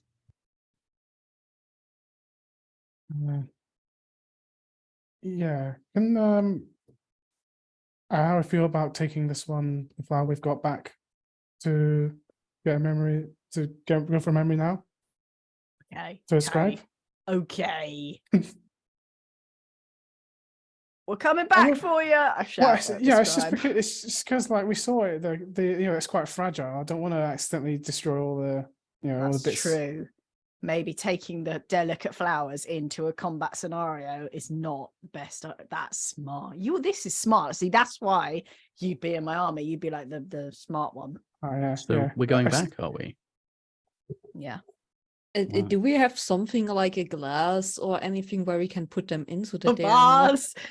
do we keep any vases on us in case someone gives us nice flowers and we need to like display them? I mean, like a small glass bottle or anything might have Like a been enough. tankard. But It yeah, seems something to put them in so that it's not breaking. it seems solid enough as long as you hold the stem. That strange, almost thorny sensation against your fingertips, but as long as you This- don't touch the leaves, they seem sturdy enough. All This right. is very impractical to handle if we encounter such a thing again. But he said that there were some of his assistants up ahead, right? Well, we could just ask them to do it. What about this one here? Is this not are we not near a person? Wait, I got confused. Oh, sorry. I absolutely should have poop. Yeah. Yeah, you tore its head off. Oh, we can't see Hmm. another person. Okay, sorry, no, I got confused. So, do you know how hard this is to fight? Like having a flower in the hand, trying to wield like a Could you like put it down gently and then do the fighting, smash a skull in, and then just sort of pick it? I'm pick not your sure flowers if up this will again? break or not. Up to you, Penny. There, you smashed them out. You get to make the call. Can I just bring it fast back and then come back? It's not far. Okay, I'm like turning around and running back to the assistant. so be that he quick! gets- Oh, excellent. Oh, this one's been. There's a petal missing. This one's been touched. Who touched this? Accidentally, yeah. No time. The office are waiting. Well, this is yours. You understand now. Oh. Yeah, well, fuck then. I mean, we can do it now, or you can come back later. It's fine. But like, this is yours now. This is all your memories. Okay. It's fine. Yes? You go do your thing, and I'll keep hold of it, I suppose. And he puts it in a little like a long case. No, Right. go for it. It's fine. Oh my god, you have to. They Yeah, have do no it. they have no clue about this, so she will just Oh, okay. run back to them. Ah. Right, all good. Flowers, all good. Yeah. Okay, let's go Perfect, bash perfect. some more skulls in. Let's go look for some more skulls. Okay. Decided that this is the way to get flowers now, and Goppy's very enthused about it. Okay, that's perfectly fine. So what's where are we going? Upstairs. There's a door up there. Up these stairs towards that door we can see. You see a door. Yeah. The door is not made of oak. What? The door is bound in metal, but underneath it appears to be leather, like the front of a huge tome. The door handle, and it is a handle this time as opposed to a ring pull or a push bar, is gilt in silver and gold in the shape of a quill sitting above a keyhole.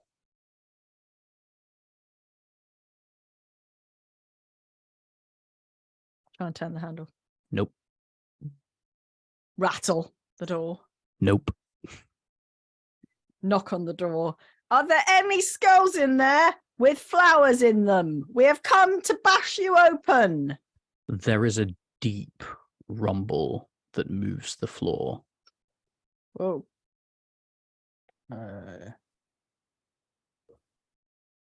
Is that a yes or a no? do you think? You are given the impression in your mind of a sensation, or it's almost like come back with an appointment. You don't reckon this is the Scrivenator Oh, door, this do the you? Scriveners. I feel like this maybe this door, is the you reckon? Scrivenator. Well, we can come back and we can talk to him about his interior design choices. Let's do that at the end, 'cause something. It's not that I'm not keen to meet the Scrivenator straight off. It's just But what they do they mean with an appointment? I don't think that... Is there a thing like appointments down here? I just don't want to piss off someone it was who a can feeling of rumble a the word. floor. It wasn't Yeah. necessarily, have an Hmm. appointment, but rather, Yeah. Okay. The If they lock don't seems to be want the thing. us, then we could just go the other way. Let's go the other way. Let's go the nice non-floor shaking other way. Yeah.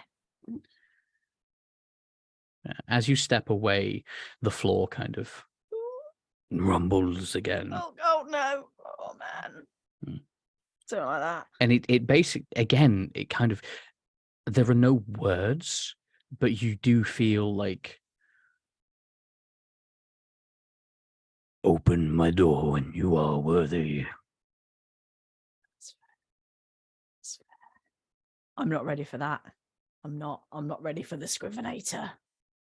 I don't think I remember enough to know if I'm worthy of. That's true. Maybe if we remember. I mean, Yeah. I got a medal, so I'm like nearly worthy.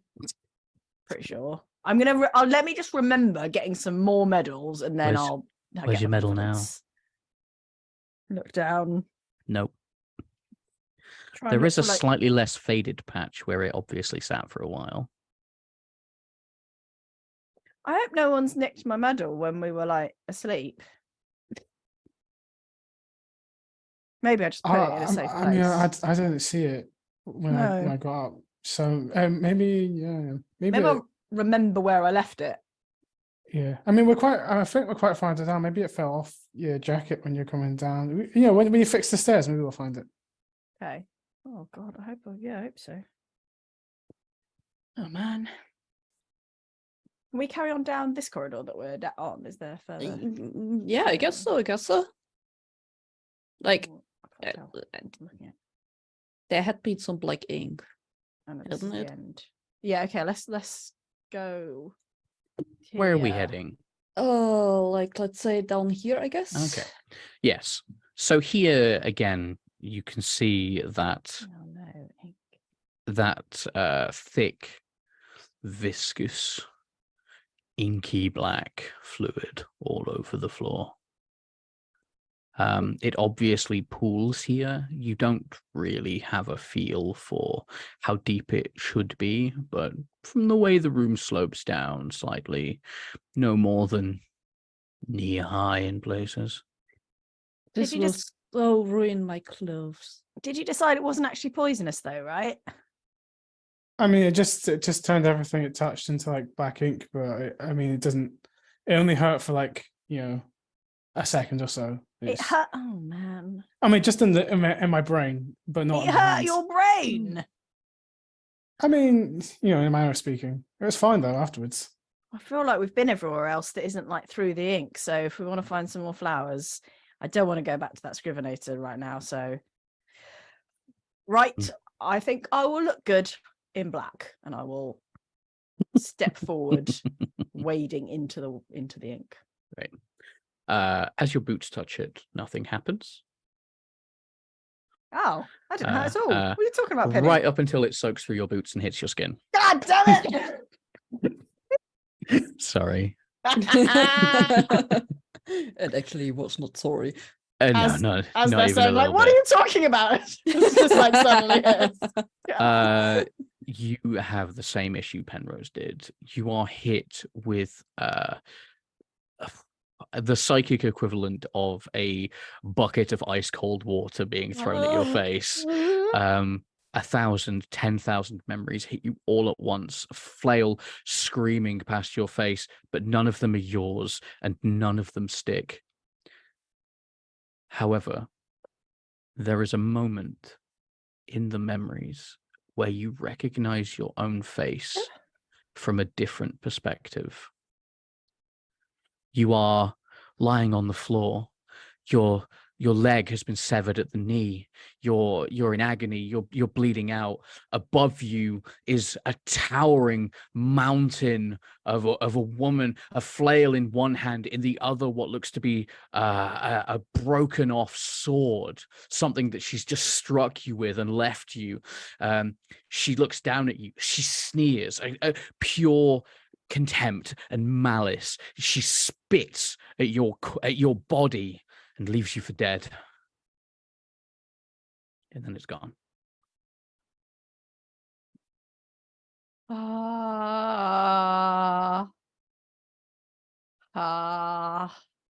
Copy's just like standing in ink.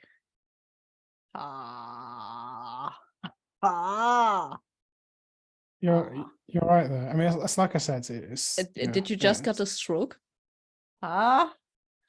What? Are you okay? Yeah. I'm chopping off people's limbs left, right, and center. Like, I think I'm okay. It's just that's a great thing to do. It doesn't feel good when it's your limbs getting chopped off. So No. there is that. I don't think I have ever had this experience, so I cannot say that I know what you're talking about. Yeah, I've got more of a stabbing kind of motion with this, not a cutting. I imagine it'd feel good if you're the one doing the chopping. Oh, definitely, yeah. Right. So it's probably pretty cool. In the end. Just as long as you're remembering it from the right perspective. I need to get my memories back because I'm sure that I just saw a thing and I'm pretty sure it's going to be way better from the other way around. So, right. It seems fine now.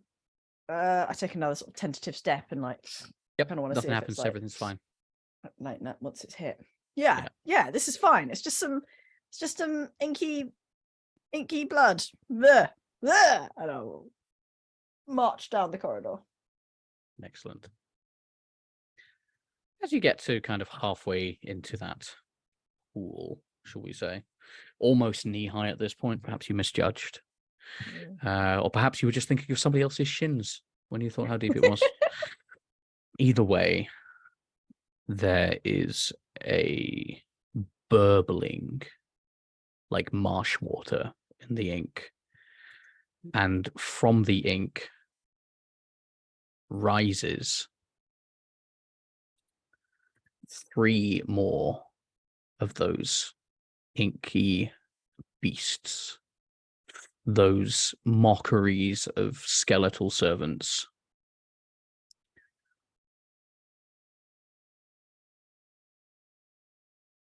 Peeps, we got skulls. They might have flowers in their head. Quick! And I'll like get them a flail, swinging. Excellent. They act first. Oh, no. Roll your initiative for your own turns. No. Okay.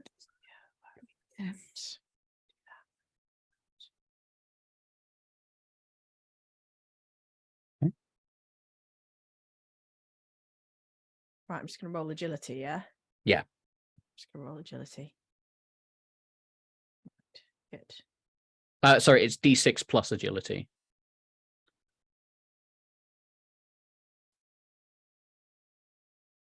Agility. Well, D6 minus 1, yeah.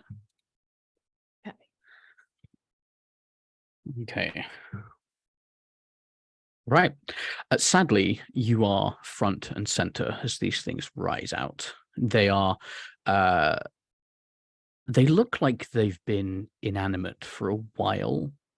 They're moving stiffly, almost jerkily, slowly. One has the same extravagant weapons as before.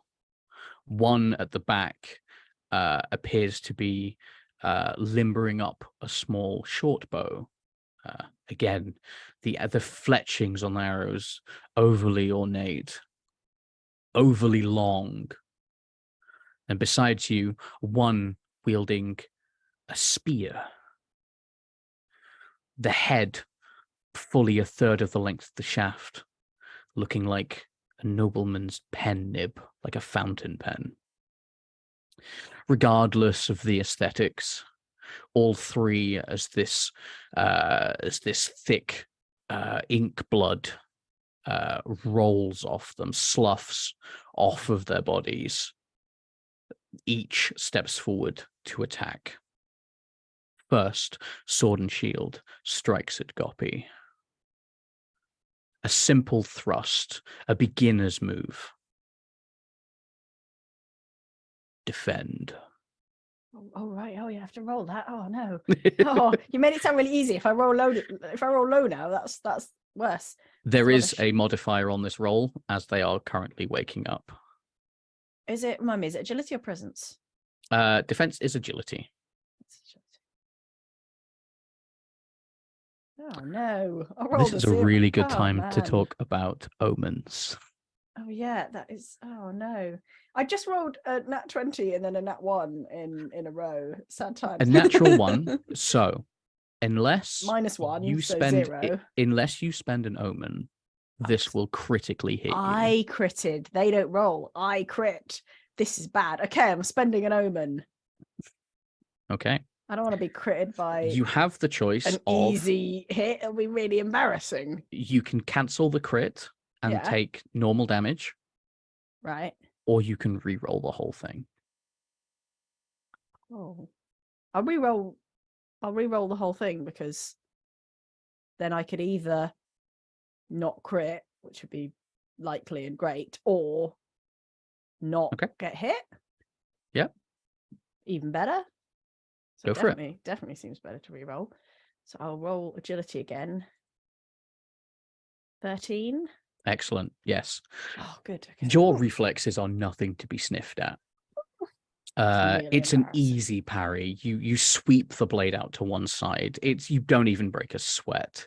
There is a moment in your head where your foot catches on a flagstone underwater and you half stumble, and you are given a fleeting image of how bad that could have gone for you. But your honed warrior reflexes have saved the day.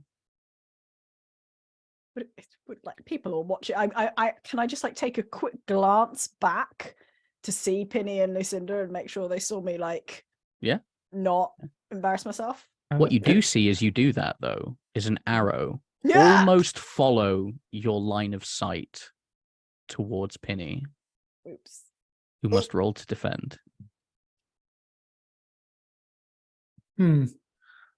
Excellent. Would you like to roll your armor for me? Which is, you are light armor, aren't you? Yes. That is a D2. Okay, I'll just do it with the commands.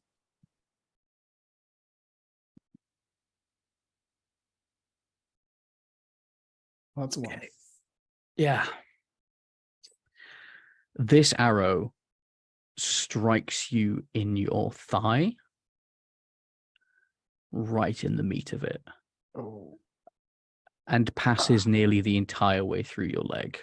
Uh-oh. The thick coat that you wore blunts the arrowhead a tiny amount, but it passes clean through your thigh, sticking through it, and you take 5 points of damage. Oh I think man. I would like to change my fate here. Yeah. Do it. Use one of my omens to reduce damage taken by D6. Yeah. Okay. Gosh. Please don't roll one again. Ooh. Yeah. This arrow sails through on a deadly course for the vulnerable skin of the inside of your thigh, the place that keeps all of those veins full of blood to supply to your heart. But the arrow, much like hitting a thick curtain or roll of fabric, is caught in the flapping folds of that beautiful blue coat of yours and drops harmlessly to the floor with nothing more than a scratch along the faded fabric. This coat was expensive, at least I assume it was. I'll fix it later. Wow. Goppy, the last one has a spear leveled your way. Are they coming for me? Yeah, Oh no. Oh no, what do? I roll defense. you do. Ah. Oh, 17. Flawless. Not even an issue. With the same motion that removed the sword from your problem, the spear is also deflected. Yeah. Guppy's It feeling is- good again. Like It is it's it is the player's turn to attack. Who I believe is Penrose. Okay, I think with the skeletons waking up and coming in for the attack, Penrose has had time to load another bolt into Easily. his crossbow, and I think just takes aim at the one who fired at him with the short bow, and kind of I guess would he kind of sidles up the edge of the corridor, so he's aiming past Goppy, and takes a Them- shot. They're moving very sluggishly. They should be easier to hit. Okay. I think aim straight for maybe try and sever the skull like last time, aim for this kind of area. Okay. That seemed to work for. And so agility. Oh, That's a critical. that was a critical. Do you know what? I'm not even going to bother rolling for that. Whatever you do at this point is going to reduce this thing to splinters. So tell me what happens. I think he I think he changes his mind just before he takes the shot, and instead of aiming it for the neck, just aims it back up at the skull, right at the eye socket, and tries to just kind of smash open the skull through the middle of it. Exactly what And- happens. Yeah, I think the bolt pierces straight through, and the skull just kind of fractures and falls apart as it's just after it loses its own arrow. Okay. Lucinda. Yes. I mean, there's a fight going on. You're not currently Yeah. involved. Yeah. I mean, I'm probably. This seems to be a good time to use my scroll. Oh, yeah, let's do that. So, quick one for the viewers at home. Magic in Morkborg is done exclusively through scrolls. Anyone can read the scroll. If you pronounce the scroll correctly through your dice rolls, magic happens. And if you don't, well, let's find out. Will you roll presence for me? Yes. Let's You see. need a 12. Oh, I got a 15. The arcane words roll out of your mouth, weird guttural phrases not meant for the human jaw or tongue, but somehow you navigate your way through their strange, crooked angles. As you do, there is a buildup of static electricity around you. Your words themselves become lightning. What does your magic do? So for the bowls, it's a 2, D2. They do. I have one bolt which does 1 damage. I So have again, no, omens are like- really useful at this point. Yeah. Could I make like what was it? So you can spend I an can- omen to re-roll, Yeah. or you can actually spend one to just do maximum damage. I want to do maximum damage, please. Thank you. What a great use. How much damage is that? So this will be like 2 bolts and doing each 2 damage. Oh, they do 2 damage. That can't be right. Where's my scrolls page? That's what you gave me. Yeah, I'm sure it was more than that. Scrolls are ridiculously powered. That's why I keep the rulebook to hand. Although this is the first time I've opened it today. Oh no, Lovely. it's a D6 damage. Oh my god. Sorry, that's That's- absolutely that's- my fault. That's better. Yeah, there we I felt go. that. Yes. I As you wrote this wrong speak, down. Yeah. as you speak, your eldritch words come out, and they echo in everyone else's ears as words in another person's voice. And you cast 9 violet signs are not the storm. And from your hands jolt 2 lightning bolts that zig unerringly around Penrose and over Goppy's shoulder and strike both of these skeletons. I'm assuming you're doing 1 each. Yeah, definitely. Great. Yeah, actually, wonderfully balanced combat encounter just toast the pair of them. At maximum damage, no armor save, absolutely just. And yeah, Goppy, you understand that the jerky movements that these things are going through are essentially their death throes. Whatever has struck them has removed what has ever is animated from them, and they both kind of sink down. They don't even fall; they just kind of crumple where they stand until they're kind of slouched inside this thick ink. And there are 3 of them in front of you. Is it my turn? There's nothing left to fight. There are 3 of them in front of you. Yes, Three. three. What's left of them? Sorry. Okay, good. Yeah. I was Yeah, going to say I yeah. thought there were only 3, and then suddenly like, oh no, maybe there were 6. No, yeah, they're done. they Good. absolutely I've never seen Morkborg quite so steamrolled before. This is a little bit upsetting. I think Goppy, there's like a moment where Goppy sort of like seeing that the sort of fight is over, bends down to their leg as if their leg is injured. And it was the one that was sort of chopped off in the memory, but then they can't remember why they did it because they can't remember that memory anymore because it wasn't theirs. Yeah. Phantom then- pain in a limb that exists. And then there's just like nothing wrong with their legs. They just like stand up again. Like, no one saw them being weird. And then, yes! Lucinda! Yeah, Woo! could you always do that? Was that, you're keeping that one close to the chest, I suppose. That was great. Yeah. That was good stuff. I mean, maybe a bit of warning, but it works. So. I really, really wanted you to fumble the magic. I'm not lying. I'm not gonna lie. Sorry, not sorry.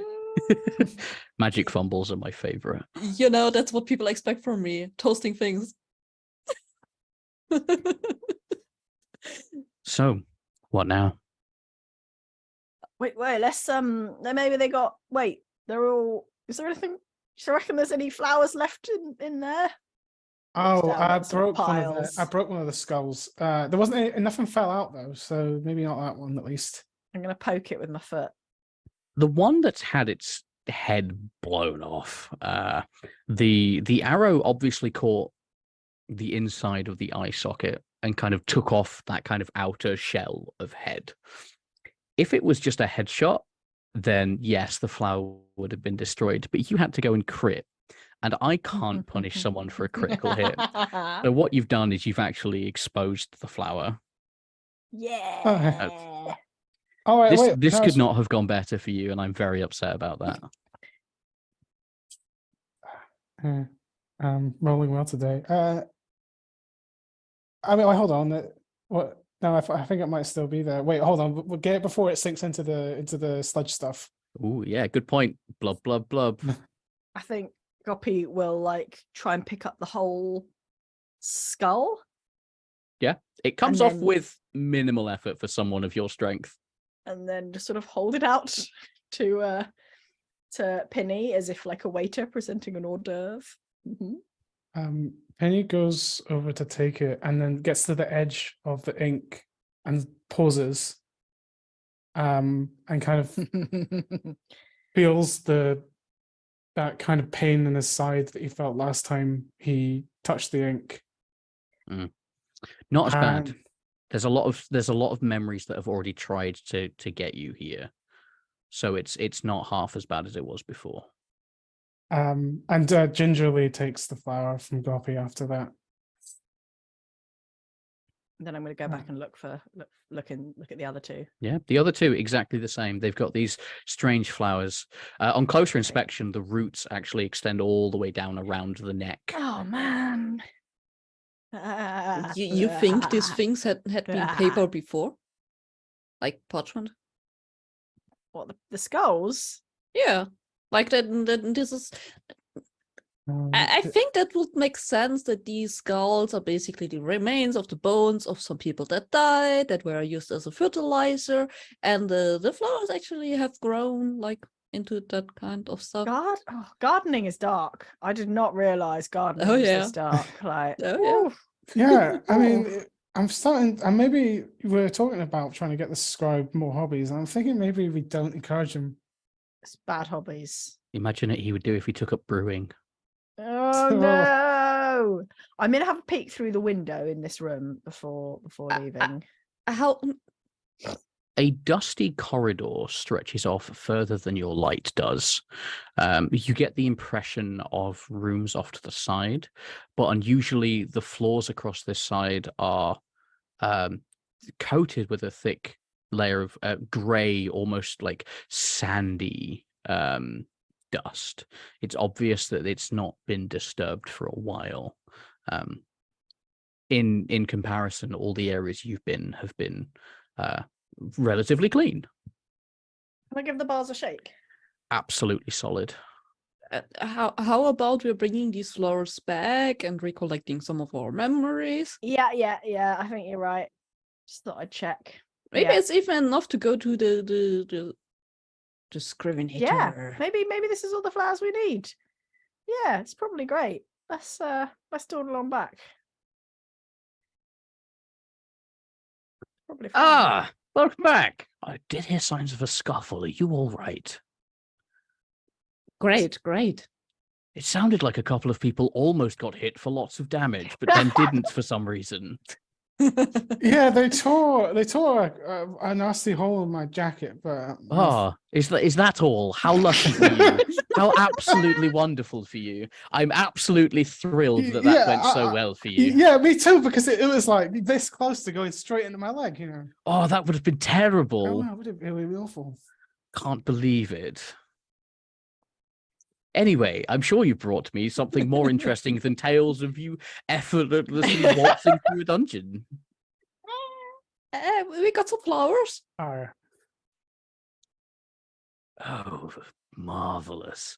And he kind of ruffles behind him and brings out this, again, immaculately crafted, elegant kind of silver tongs, and with a great practiced ease, kind of plucks the flowers from the inside of those skulls, dawdles over to the other door, and just kind of like casts the skulls into the room with the rest of the bones in.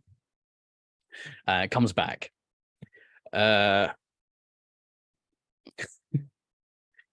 Josh, I read that. That's a good point.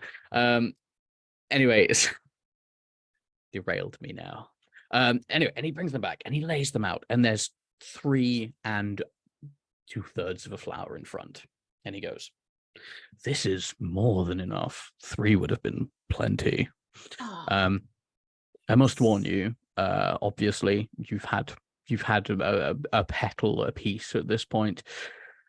This is going to be rather intense." In a good way. And he goes through his little ritual, and he mixes up 3 little vials of ink, and he writes, and you're there for maybe an hour as he kind of like scribes away, and he finishes one, and he puts it to one side, and he picks up the next one.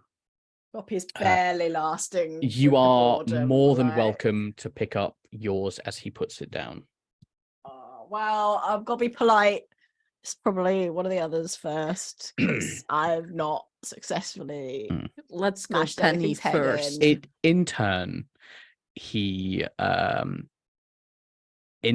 he takes a little blood from each of you, from wherever you prefer. We don't need to go into the details of it. Mixes this ink up, writes it out. He turns around and he goes, "This one is addressed to Lucinda.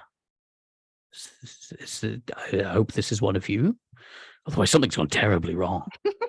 And he starts talking, and again, you are met with feelings rather than words. You experience it, you don't hear it.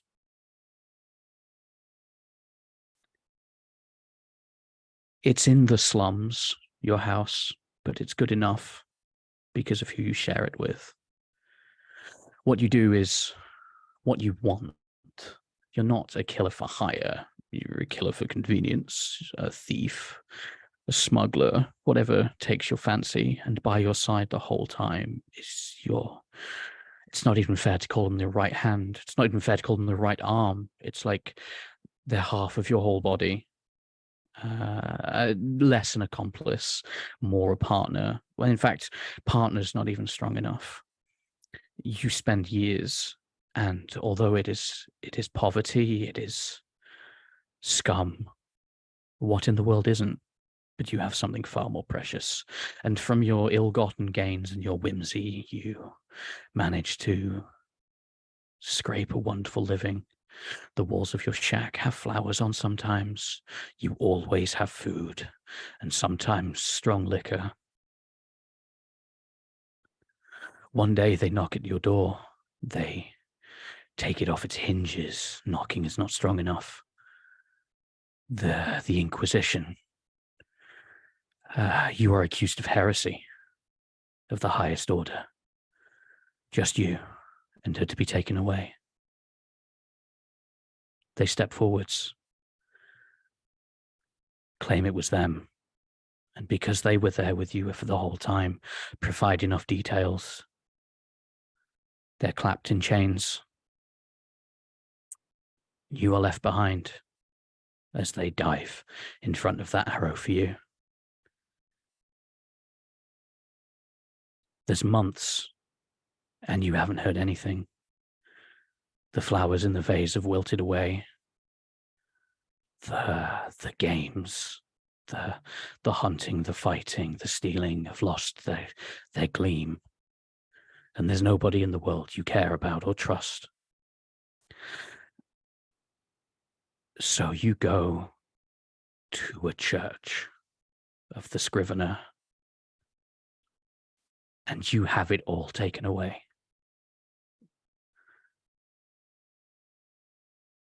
But then all you know is that you've lost it.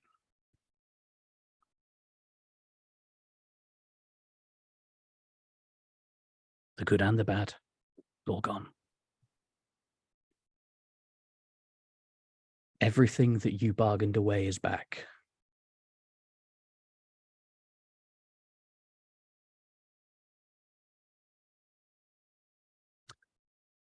Right, who's next? I live for this stunned silence, by the way. Thank you very much. Lucinda, did you get any more medals, or You get it back. you okay? I guess I'm okay. Oh, This Great. this is quite a lot. a lot of medals that you remember in your happy memories.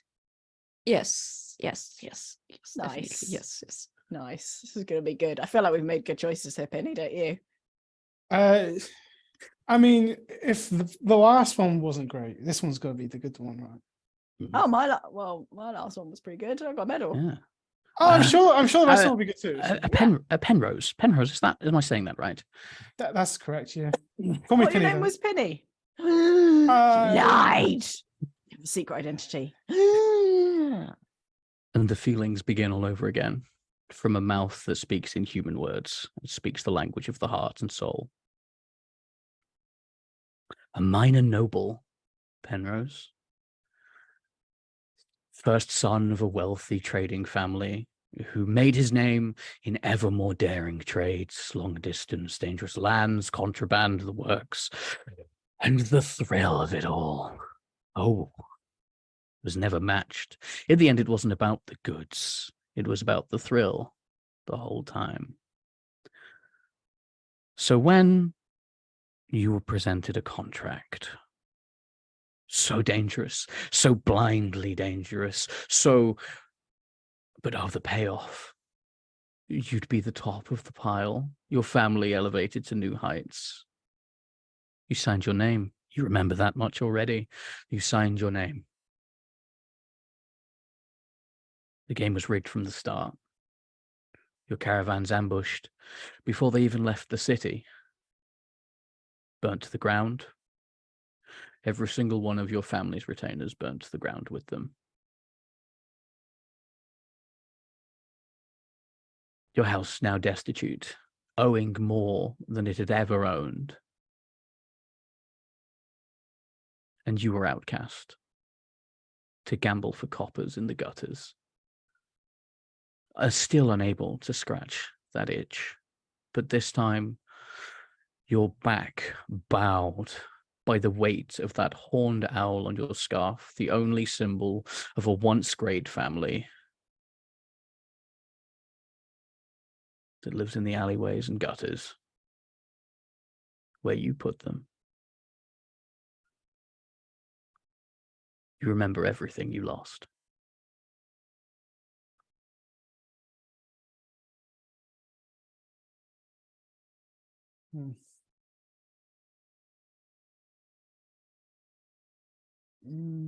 I may have made a mistake. What? What do you mean? Yeah. I think Penny addresses the scribe. And what do people usually do at this point once they got everything back? Do people ever ask to have it taken away again?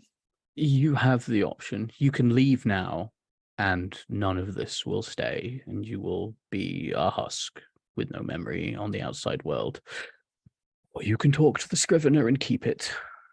But you came here to regain what you have lost, and you have.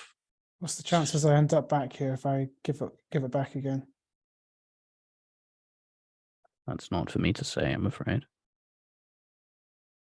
Right, Penny, was it not good stuff? Do you not like the odds, Penny? I don't want to go through this again. I'll keep it, but Goppy, you might be in for a bit of a wild ride. Yes, Goppy, In a that's good the other one I've way. got here. Right, great. That's me. That's me. I'm looking forward to glorious victories, more medals, that kind of thing. Before he finishes, And where I put my medal because I've lost my. from under his hood, he Medal. produces a silver chain Oh, with a key shaped like a quill. And he hands it to Ooh. Penrose and says, if anybody here is ready, it is you. But let me just finish up with your friend first. Anyway, right. How are we feeling? I see excitement. well, I'm hoping for some good stuff. Like, obviously, must be something a little bit annoying in there that I was trying to forget, but definitely not worth losing all the good stuff for. I'm not sure. like- I never remember it once I've wrote it, so let's discover Really? it together. Oh, that's fun. Months of slaughter, joyous, but never with the same flavor of victory that it used to be. Those that you lead now, there's never a fight where they all come back. You always lose one or two. And it feels like you leave a piece of yourself behind every time. Until there's a point, an ambush, an easily predictable ambush that leaves you sat on a burning cart on its side, the wheels still spinning, caked with gore, having done what you do best and lost yourself in battle, as an unpleasant thing happens to you, and you have a moment of pure rational hindsight. And as the last member of your platoon, you were never the right person to lead, and you were never smart enough to say no. And you know it's not on you. They are the ones that promoted you past the point of competence. But you're still the one that led them into battle. And you pin your medal on your second in command, and you walk away from the ambush. And you spend months drinking yourself under every table you can find until you hear about someone that can help you forget. And you have back everything you lost.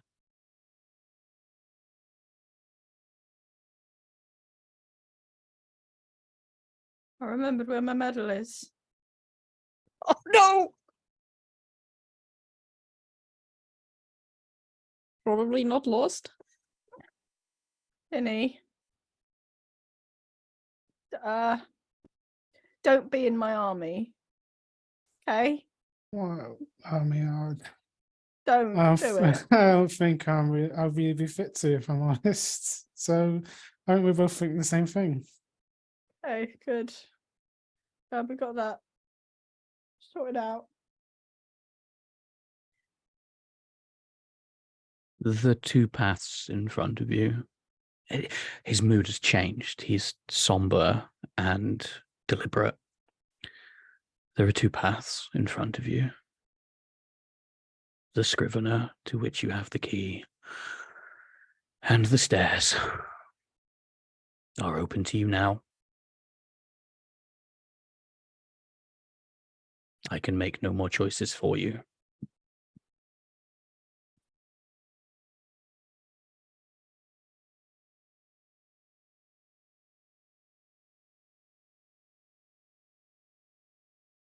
The only feeling worse than knowing all the stuff I did was, after having forgotten it all, learning it all again. I know myself, and I know that I don't want to go through this trial, even if there's the slightest chance that I end up back here. Not happening. I'm going to go see your man, your boss man. You know how your other man said, you know, if we don't remember anything, then we're like a husk. But what I remember is so crappy that I also remember drinking a lot. And like, that was pretty husky too, you know? I feel like it's just Huskville either way. You know? Whatever your newfound bonds of camaraderie might be, no one has to go the same direction as anyone else. We were going to take you out for a drink afterwards, by the way, but we might not. I'm not sure about that at the moment, just so you know. Yeah, I'm not 100% convinced I'm going to have the cash to you get it. You not got cash. I've got an alcohol problem. Maybe- Lucinda's fine though. Lucinda had great memories, didn't you, Lucinda? No. Oh, I lost the only person that ever mattered to me, that was ever there for me. oh. And gosh, I had so good reasons to just forget about it. I don't care about the people that I hurt or that I bluntly murder or anything. If I may, if I may interject, I'm very sorry, but one, you're kind of taking up my space. Oh yeah, sorry. Less important though. But this isn't the first time I've seen this, obviously, but the best question I ever heard from someone's mouth at this point, this awful period of reconciliation that you must all be going through, is losing the good times worth losing everything? Maybe you're just looking at it wrong. I feel like if my memories were of someone who I loved more than anything else, and they were like wonderful, I don't feel like I'd want to lose that. No, it's like I this is hard. I know why I actually did this, like giving up on the memory in the first place, because they hurt a lot. And but I also kind of like losing these memories and losing that this person ever existed at a good time is like, it's much harder. So I guess I kind of want to keep them.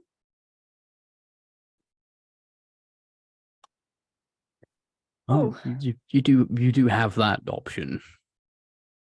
Well, I guess so.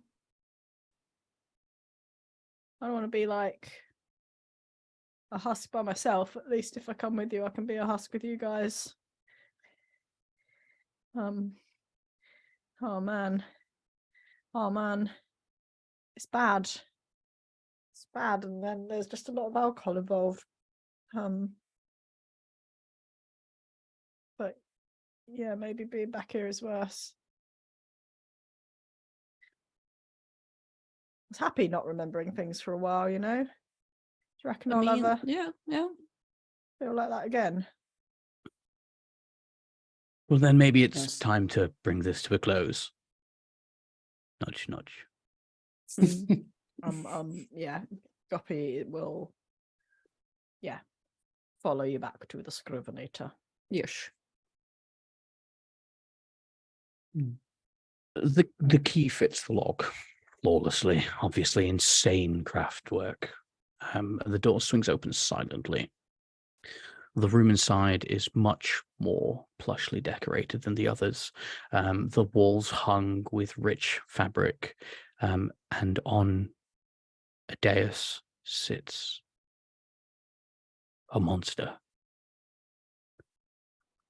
20 foot tall, broad at the shoulder, sat on a throne.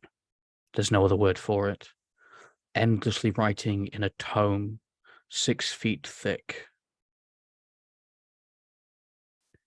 A giant, 2 sets of eyes in its face so that it is never not looking. 4 arms so that it is never not writing. You have come.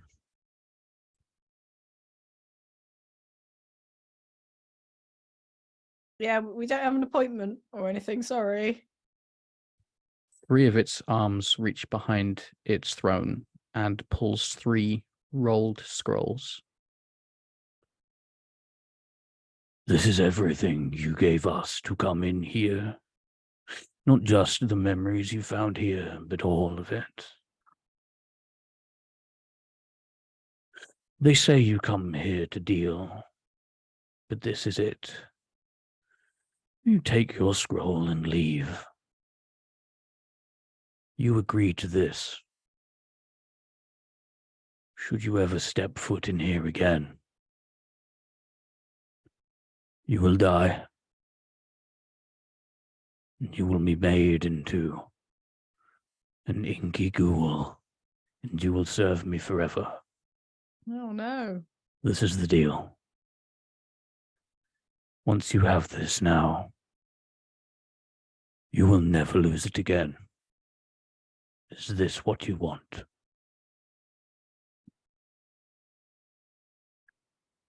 I take it.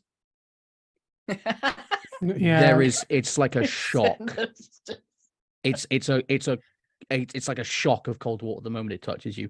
Every part of you comes flooding back in, and from icy, numb fingers drops an empty scroll.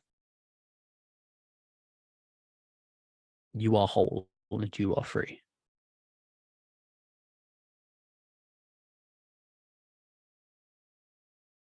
Looking to the others what they are doing. Well, becoming one of those skeleton things is a good motivator for not doing this again. So I think, and Penny just takes it before he second guesses himself. It's like being struck by lightning. Those who are looking, which is none, they are all too engrossed with their own problems. But the ink rolls off of the scroll and into that inky cut in your finger, and you are filled with your true self again. You are whole and you are free. I'll go over to Coffee. He looks at Penny, says, I've never been the smart one. I made some pretty bad decisions. You got brains, Penny. Is this one of those bad decisions? I think the worst decision I ever made was having them take my memories in the first place. And I'll grab the scroll. Feels like fire from the soles of your feet to the top of your head in a wave, like hot sweats. Worse than the time you had an infected wound in the belly that almost finished you, but just for a second. And when it passes, the cold wash of relief brings with it all of your memories and everything that made you the person you are. You are whole and you are free. The scrivener picks up 3 more quills and starts writing. You are ignored. I guess we can go. I don't want to be here any longer. Oh, definitely. As you step out of the room, your friend the scribe is there. He pulls the door behind you, locks it with a little twist, hangs the key back round his neck. Right. Well, it's not for me to say whether you took the scrolls or not. Frankly, I don't care. It's time for you to leave. Hopefully, I never see you again. No offense. Mostly because it would be really bad for you. I've actually found you quite charming company.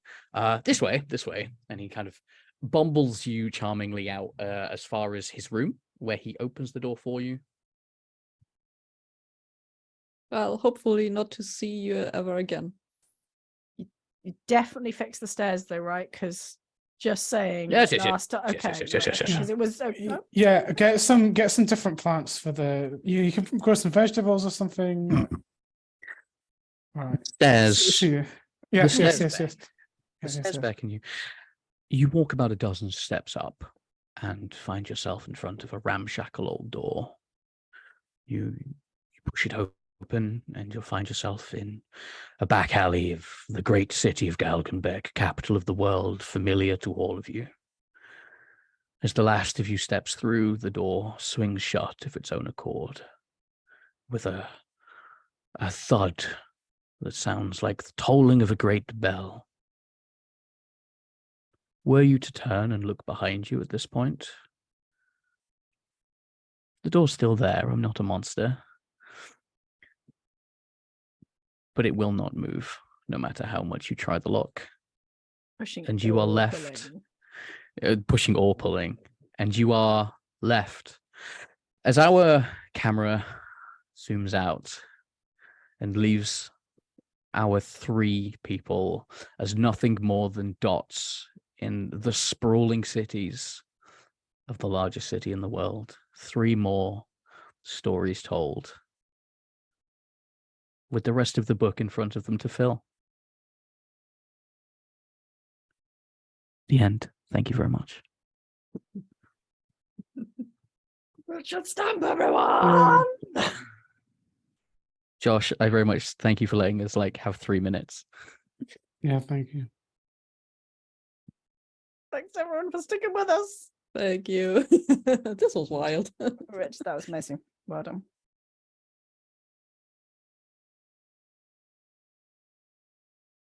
Excellent. So I'll go last because I have the biggest ego and I've been talking all night. So I'm going to have a little strepsil. But let's go the other way. Caro, why don't you go first? Okay. Yeah. Hey peeps. This was a great evening. I'm Kara. Pronounced she they. You can find me on Twitter under Blaine Unrivaled, or over on Hot of Tales, where we're starting next week, Thursday, with our Women in Gaming Month. So another great thing. And if you haven't if you feel like you can't just support good causes enough, like here on Roll for Good, I hope you all donated by now, then you can support another good cause next week. Yeah. Shamini, Wonderful. Goppy the Great. Guppy. Oh, Guppy. Right. Yes, my name is Shamini. You can find me at sbundell on Twitter and Instagram and TikTok. And I am part of the RP Geeks, who you can follow at RP Geeks D&D, RP Geeks D&D on Twitter, Instagram, TikTok. And we do science, and we've got a new campaign starting Monday. Excellent. Chris. Well, I feel like I'm a bit of the odd one out here because, I mean, I mentioned at the beginning, this is the first time I've ever streamed anything on Twitch. You Most did of the so games. great. Thank Yeah, you. Chris, I you nailed appreciate it. it. But in my like, I mean, I have a Twitter. It's at cdkelly9 if you want to follow me there. But and outside of this, in my day to day, I'm a technician in the University of Glasgow. So, I mean, if you need any analytical chemistry done, then you can contact me. You know, so. And I've been Noted. Richard. I am on Twitter and everywhere at Richard Stamp Dev, because I am indeed a games developer, although I do the boring computery kind, not the cool tabletop kind, I'm afraid. I have, in fact, though, with Josh here, with Josh, our wonderful producer, who best be giving himself a shout out. We have actually produced and released a tabletop RPG called Camp Slaughter. We played it here on Roll for Good last year. It was amazing. Half of the proceeds from that game go to charity. It is available on Drive-Thru RPG. That's fine. But I'm obviously on the Roll for Good Discord. Feel free to reach out, chat to me. You know, I genuinely have been considering doing the whole DM for hire thing, and the reaction when I joked about it in the chat is good enough. So if people are interested in this game or in my really over-the-top stylings, please get in touch. I am open to messages all the time. Other than that, I want to say thank you very much to my incredible players who got so many safety briefs and safety tools and warnings about the content of the game. And all I got for them all the way through was more. Really, really go for it. So that was fantastic. And last of all, obviously, I'm not going to single out Josh, but Josh especially, the whole Roll for Good team, just great people. Well done, folks. Thank you for letting me do this. I had way more fun than I thought I would. Yeah, well, thank you for running that, Stampy. That was fantastic. Absolutely Yes. incredible. Stuff. Goodbye. Bye.